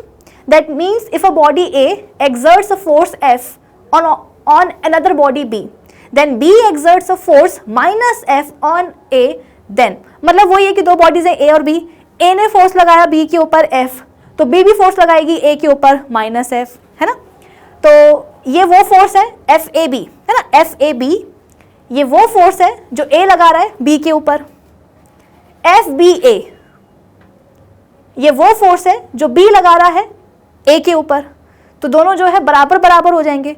Minus sign क्या बता रहा है, डायरेक्शन अपोजिट है दोनों फोर्सेस का, ठीक है। चलो तो बेटा ये तो हो गया अपना क्या, Newton's third law of motion complete. अब अपन बात करते हैं एक लास्ट टॉपिक की।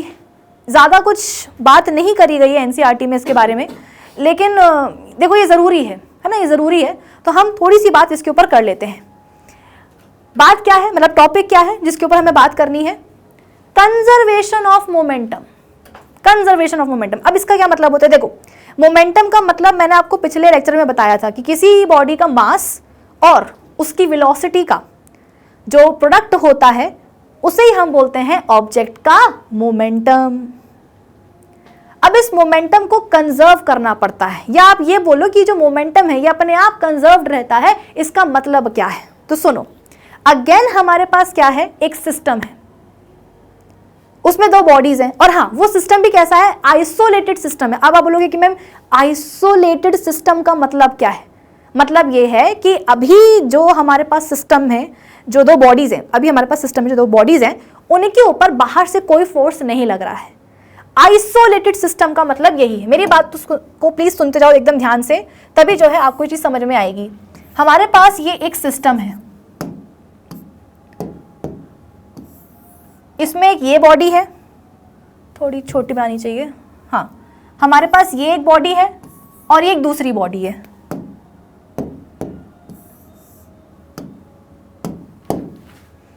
ये सिस्टम, इसमें दो बॉडीज, एक ये और एक ये। इसका मास m1 है और इसका मास m2 है। और ये क्या है बेटा, ये एक आइसोलेटेड सिस्टम है, ये एक आइसोलेटेड सिस्टम है। इसका मतलब क्या है कि अभी इस सिस्टम में जो दो बॉडीज हैं इनके ऊपर बाहर से कोई भी फोर्स नहीं लग रहा है, अभी कोई भी एक्सटर्नल फोर्स यहां पर अप्लाई नहीं हो रहा है। आइसोलेटेड सिस्टम का मतलब अभी यही बनता है, ठीक है। अब देखो क्या हुआ, हाँ, तो मैं आपको ये बता रही थी कि कंजर्वेशन ऑफ मोमेंटम बोलता क्या है। सबसे पहले तो तुम ये समझ लो कि कंजर्वेशन ऑफ मोमेंटम बोलता क्या है। Law of conservation of momentum क्या बोलता है, ये लॉ ये बोलता है कि भैया मोमेंटम जो है ना ऐसे कभी बन सकता है ना कभी ऐसे डिस्ट्रॉय हो सकता है। तो फिर क्या होता है, होता ये है कि लॉ ये बोलता है कि भाई जब भी हमारे पास एक आइसोलेटेड सिस्टम में दो बॉडीज आपस में इंटरैक्ट करती हैं, एक आइसोलेटेड सिस्टम में जब दो बॉडीज आपस में इंटरैक्ट करती हैं तो इंटरैक्शन के पहले का जो उनका मोमेंटम होता है, इंटरैक्शन के पहले दो बॉडीज के इंटरेक्शन के पहले का जो टोटल मोमेंटम होता है वो किसके बराबर होता है? इंटरेक्शन के बाद जो टोटल मोमेंटम निकलता है ना उसके बराबर होता है। मतलब total initial momentum is equal to total final momentum. Law of conservation of momentum ये बोलता है कि भैया जो मोमेंटम है ना वो ऐसे बनता है ना वो ऐसे डिस्ट्रॉय होता है। जब एक आइसोलेटेड सिस्टम में दो बॉडीज आपस में इंटरैक्ट करती हैं तो टोटल इनिशियल मोमेंटम बराबर हो जाता है टोटल फाइनल मोमेंटम के। टोटल इनिशियल मोमेंटम का मतलब क्या है कि कोलिजन या इंटरेक्शन के पहले, दो बॉडीज के इंटरेक्शन के पहले जो उनका टोटल मोमेंटम था that is total initial momentum, और इंटरेक्शन के बाद में जो मोमेंटम हुआ उनका वो हो जाता है टोटल फाइनल मोमेंटम। तो हमें अब ये प्रूव करना है। कैसे प्रूव करेंगे? देखो, ये आपका आइसोलेटेड सिस्टम है, इसमें दो बॉडीज हैं m1 और m2, इनके मासेस हैं। इनिशियली इस बॉडी का मतलब ये जो m1 बॉडी है इसकी वेलोसिटी थी u1, इसकी वेलोसिटी थी u1 और इस वाली की वेलोसिटी थी u2। तो ये हो गई इसकी इनिशियल वेलोसिटी और ये हो गई इसकी इनिशियल वेलोसिटी। दो बॉडीज हैं, एक का मास m1, दूसरी बॉडी का मास क्या है? m2 है।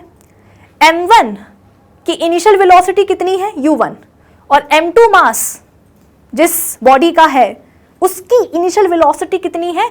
u2। ठीक है, तो दो बॉडीज हैं, आ रही हैं आ रही हैं आ रही हैं आ रही हैं आ रही हैं आ रही हैं, या हाँ चलो ठीक है ऐसी मान लो आप कि एक ये वाली बॉडी, एक ये वाली बॉडी, ये आ रही है आ रही है आ रही है, इसकी वेलोसिटी u1 है, इसकी वेलोसिटी u2 है, आ रही है आ रही है आ रही है और ये टकरा गई।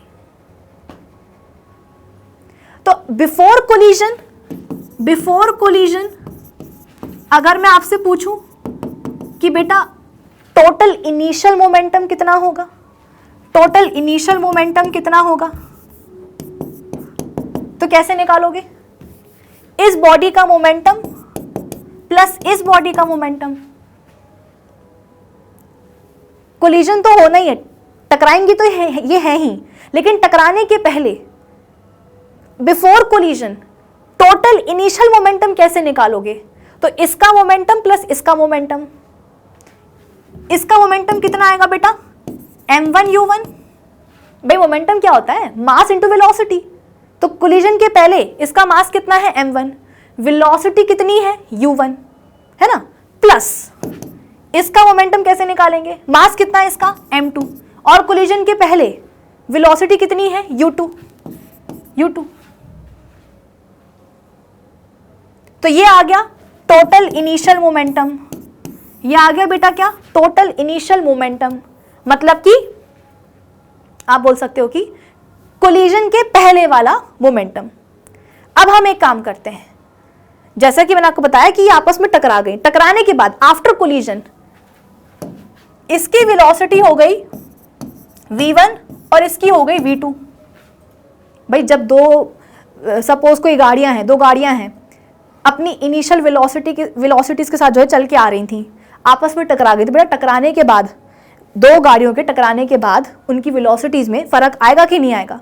तो यहां पर भी वही हुआ कि आफ्टर कोलिजन इसकी हो गई वेलोसिटी v1, इसकी हो गई v2। तो अब अगर मैं आपसे पूछूं कि बेटा अब कोलिजन के बाद में टोटल फाइनल मोमेंटम कितना हुआ after collision? After collision total final momentum कितना हुआ, कैसे निकालोगे? वही p1 प्लस p2। इस बॉडी का मोमेंटम कितना होगा? भाई चाहे तुम आपस में इनको कितना भी टकरवा लो, मासेस तो वही के वही रहेंगे ना, मास नहीं बदलेगा टकराने के बाद। तो मास अभी भी इसका कितना है? m1, लेकिन अब आफ्टर कोलिजन वेलोसिटी कितनी हो जाएगी? v1 प्लस इसका मोमेंटम, मास कितना है इसका? m2, और वेलोसिटी कितनी होगी आफ्टर कोलिजन? v2। ये लो v2। तो ये आ गया आपका क्या? Total final momentum. ये आ गया आपका total final momentum. Total initial momentum कहां गया? ये, and total final momentum. Law of conservation of mass क्या बोलता है? ये बराबर है इसके। टोटल इनिशियल मोमेंटम, यहां पे जगह नहीं है, यहां लिख देती हूं मैं। क्या बोलता है law of conservation of momentum, कि जब एक आइसोलेटेड सिस्टम में दो बॉडीज आपस में इंटरैक्ट करती हैं तो मोमेंटम ना डिस्ट्रॉय होता है ना बनता है, बल्कि टोटल इनिशियल मोमेंटम बराबर हो जाता है टोटल फाइनल मोमेंटम के। टोटल इनिशियल मोमेंटम कौन सा है? कोलिजन के पहले वाला। फाइनल मोमेंटम कौन सा है? कोलिजन के बाद वाला। तो initial momentum is equals to final momentum. कितना initial momentum? m1 u1 plus m2 u2 is equals to final momentum कितना है? m1 v1 plus m2 v2। अरे यार फिर से लिख देती हूं।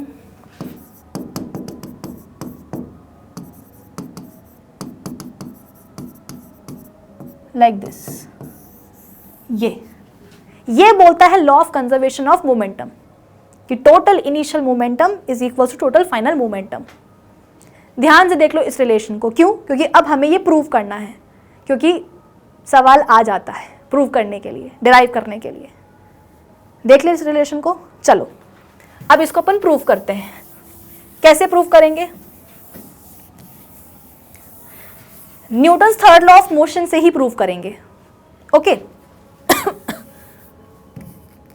कुछ इस तरीके से मैं इसको थोड़ा क्लियरली लिख देती हूँ वरना सब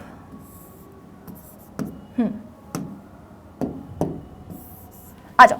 तो अब हम प्रूव करते हैं law of conservation of momentum का वो एक पूरा रिलेशन। अब देखो हुआ क्या। यह है हमारा एक बार फिर से सुन लो।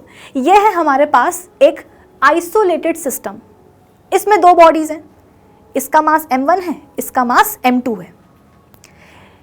इसकी इनिशियल वेलोसिटी है u1 और इस वाले की है u2। तो दो बॉडीज हैं, एक का मास m1 दूसरे का मास m2, और दोनों ही बॉडीज अपनी अपनी रिस्पेक्टिव इनिशियल वेलोसिटीज के साथ मूव कर रही हैं।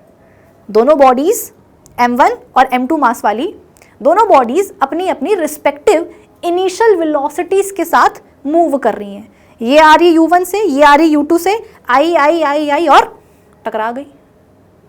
सर न्यूटन ने क्या बोला अपने थर्ड लॉ ऑफ मोशन में कि जब दो बॉडीज इंटरैक्ट करती हैं, जब दो बॉडीज कोलाइड करती हैं, तो दोनों एक दूसरे के ऊपर अपना अपना फोर्स लगा देती हैं।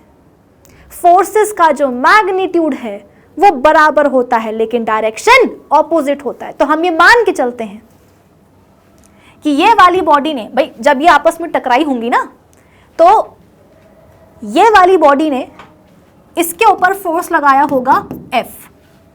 हम मान लेते हैं कि जब आपस में टकराई तो इसने फोर्स लगा दिया इसके ऊपर F। तो ये चुप तो बैठेगी नहीं, ये भी क्या करेगी?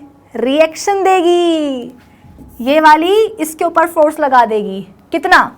सेम मैग्नीट्यूड का बट ऑपोजिट डायरेक्शन में। तो यहां पर नेगेटिव साइन आ जाएगा। ठीक है, चलो अब आगे देखो। इसने फोर्स लगाया इसके ऊपर, इसने भी फोर्स लगा दिया इसके ऊपर, बराबर बराबर लेकिन डायरेक्शन में ऑपोजिट। तो क्यों ना इसको मैं ऐसे लिख दूं, F12 is equals to minus F21। ऐसे लिख सकते हैं ना। ये F12 क्या है? वो फोर्स जो पहली वाली बॉडी ने, मैं यहां पर ये भी मेंशन कर देती हूं कि this is body number 1 and this is body number 2। अब तुम्हें शायद और समझ में आ जाएगा, है ना। बॉडी 1 बॉडी 2, इसका मास m1 इसका मास m2, इसकी इनिशियल वेलोसिटी u1 इसकी u2। तो जब कोलिजन हुआ, इसने इसके ऊपर फोर्स लगाया, बॉडी 1 ने बॉडी 2 के ऊपर जो फोर्स लगाया, कितना लगाया? F12। बॉडी 1 ने फोर्स लगाया बॉडी 2 के ऊपर F12। एक्शन लग गया तो रिएक्शन भी मिलेगा। ये वाली बॉडी भी फोर्स लगाएगी इसके ऊपर, मतलब सेकेंड बॉडी भी फर्स्ट बॉडी के ऊपर फोर्स लगाएगी। कितना? Minus F21। F21 का मतलब क्या है कि सेकेंड बॉडी ने पहली वाली बॉडी पर फोर्स लगाया, है ना। सेकेंड बॉडी ने पहली वाली बॉडी पर फोर्स लगाया, सेकेंड बॉडी ने पहली वाली बॉडी पर फोर्स लगाया। ठीक है, तो इसको हमने ऐसे लिख दिया F12 is equals to minus F21। Minus का साइन क्या बताता है कि बस जो फोर्सेस लग रहे हैं एक दूसरे के ऊपर, उनका जो डायरेक्शन है वो ऑपोजिट है, बाकी मैग्नीट्यूड बराबर बराबर है। ठीक है, अच्छा हाँ, अब कोलिजन के बाद क्या होगा, वेलोसिटीज में फर्क आएगा। इसकी वेलोसिटी हो गई v1 और इसकी हो गई v2, u1 से हो गई v1 और u2 से हो गई v2 आफ्टर कोलिजन वेलोसिटीज, है ना, फाइनल वेलोसिटीज। चलो अब एक काम करो, Newton's second law of motion से आपको फोर्स का एक और फॉर्मूला मिला है, क्या, F is equals to ma, है ना, ये फॉर्मूला मिला है। तो बस यहां पे लगा दो, F12 की जगह पे मैं क्या लिख सकती हूं, mass into acceleration first body का। भाई ये वो वाला फोर्स है जो पहली वाली बॉडी लगा रही है दूसरी वाली बॉडी के ऊपर, यानी कि यहां पर हम बात कर रहे हैं इस बॉडी, यहां पर हम बात कर रहे हैं इस वाली बॉडी की, है ना, ये वो फोर्स है जो पहली बॉडी लगा रही है सेकंड बॉडी के ऊपर, यानी कि यहां पर हम बात कर रहे हैं पहली वाली बॉडी की। हमको पता है कि F is equals to ma, तो यहां पर हम क्या लिखेंगे, F12 की जगह पे यहां पर हम लिख सकते हैं m1a1। हम यहां पर इस वाली बॉडी की बात कर रहे हैं ना, तो इसका मास कितना है m1 और इसका एक्सेलरेशन भी कितना हो जाएगा a1 is equals to negative sign F21 की जगह पे क्या लिख सकते हैं, m2a2। भाई यहां पर हम ये जो F21 है इसमें हम क्या बोल रहे हैं कि ये वो वाला फोर्स है जो सेकेंड बॉडी लगा रही है फर्स्ट बॉडी के ऊपर, यानी कि यहां पर हम बात कर रहे हैं ये वाली बॉडी की।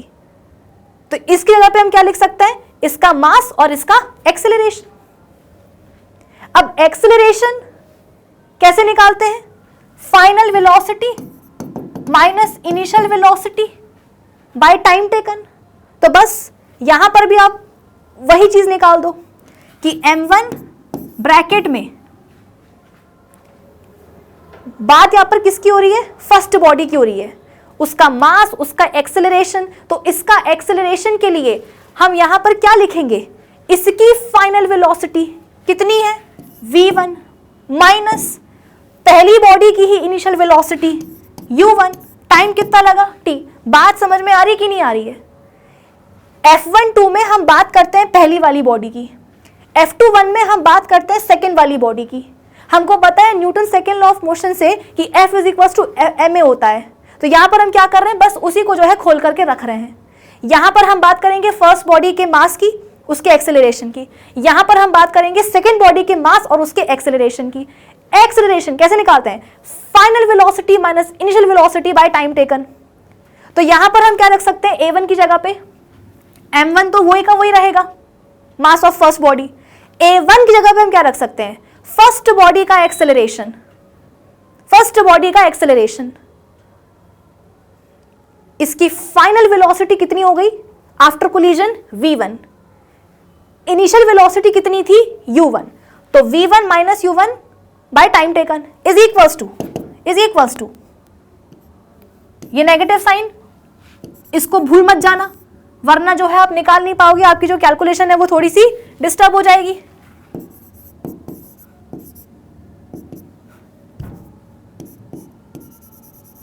ठीक है, चलो अब हम क्या करेंगे, इसको भी खोल के लिख देंगे, मास m2 और a2 मतलब कि सेकेंड बॉडी का एक्सेलरेशन कैसे निकालेंगे।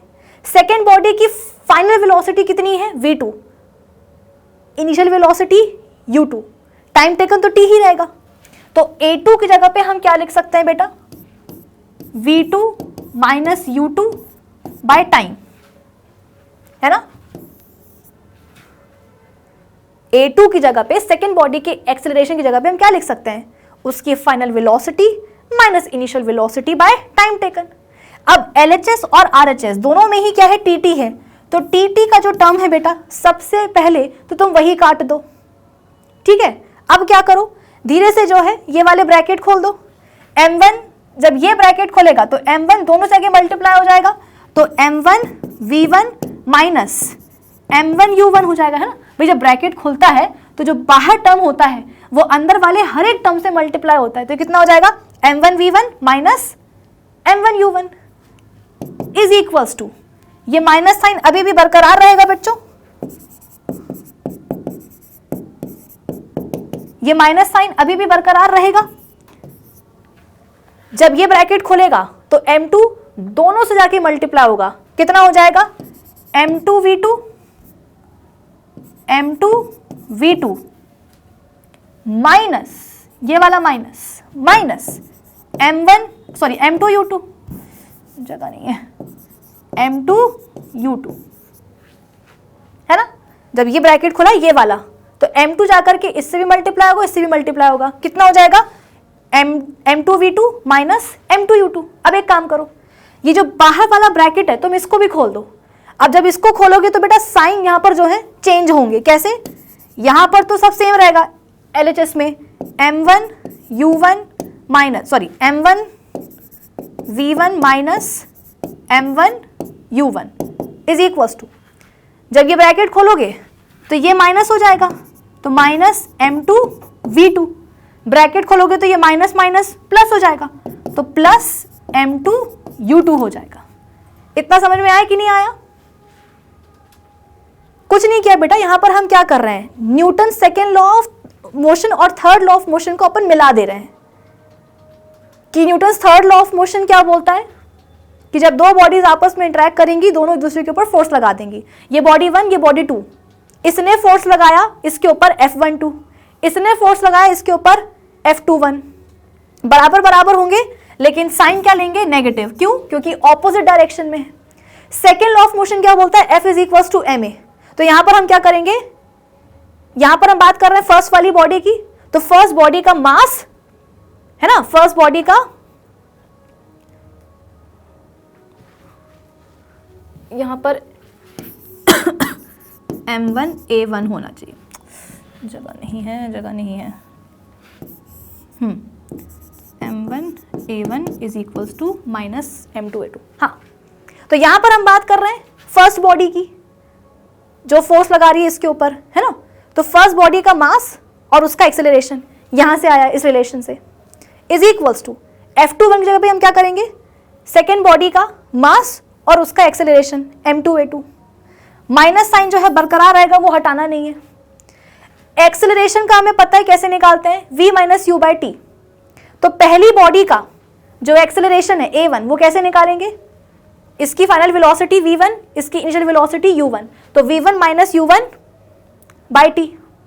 सेकेंड बॉडी का एक्सेलरेशन कैसे निकालेंगे, v2 minus u2 by T, T से टी जो है कट जाएगा, ठीक है।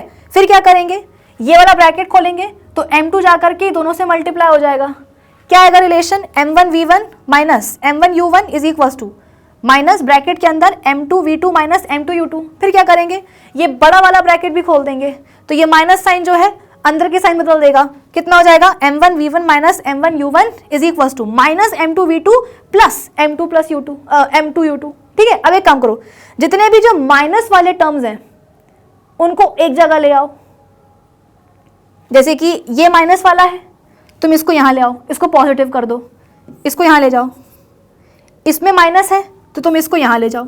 तो जो भी जो माइनस वाले टर्म्स हैं उनको जो है थोड़ा सा रीअरेंज कर दो ताकि जो उनकी साइन है ना वो बदल जाए, माइनस से जो है प्लस हो जाए। देखो यहां पर क्या है, m1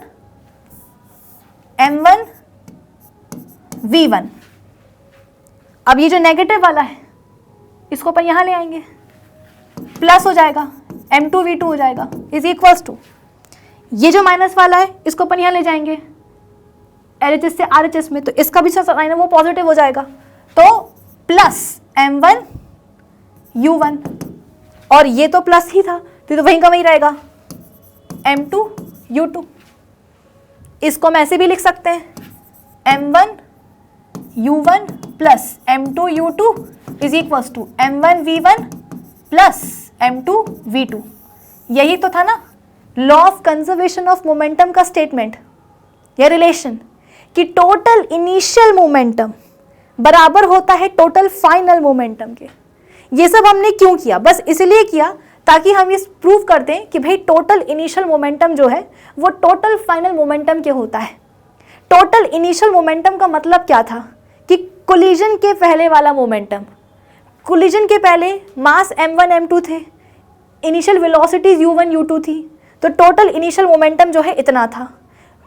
कोलिजन के बाद मासेस तो उतने ही रहे लेकिन वेलोसिटीज चेंज हो गई, तो ये क्या बन गया? Total final momentum. तो देखो टोटल इनिशियल मोमेंटम बराबर हो गया ना टोटल फाइनल मोमेंटम के। यही तो हमें प्रूव करना था। तो हमने कैसे करा? Newton's third law of motion के थ्रू प्रूव किया। आई बात समझ में? तो कुछ इस तरीके से हम ये law of conservation of momentum जो है बेटा वो प्रूव कर लेते हैं। लिखा क्या है? The sum of momenta, plural होता है मोमेंटम का, प्लूरा है ना। The sum of momenta of two objects before collision, मतलब कि यहां पर बात हो रही है टोटल इनिशियल मोमेंटम की, is equal to the sum of the momenta after collision.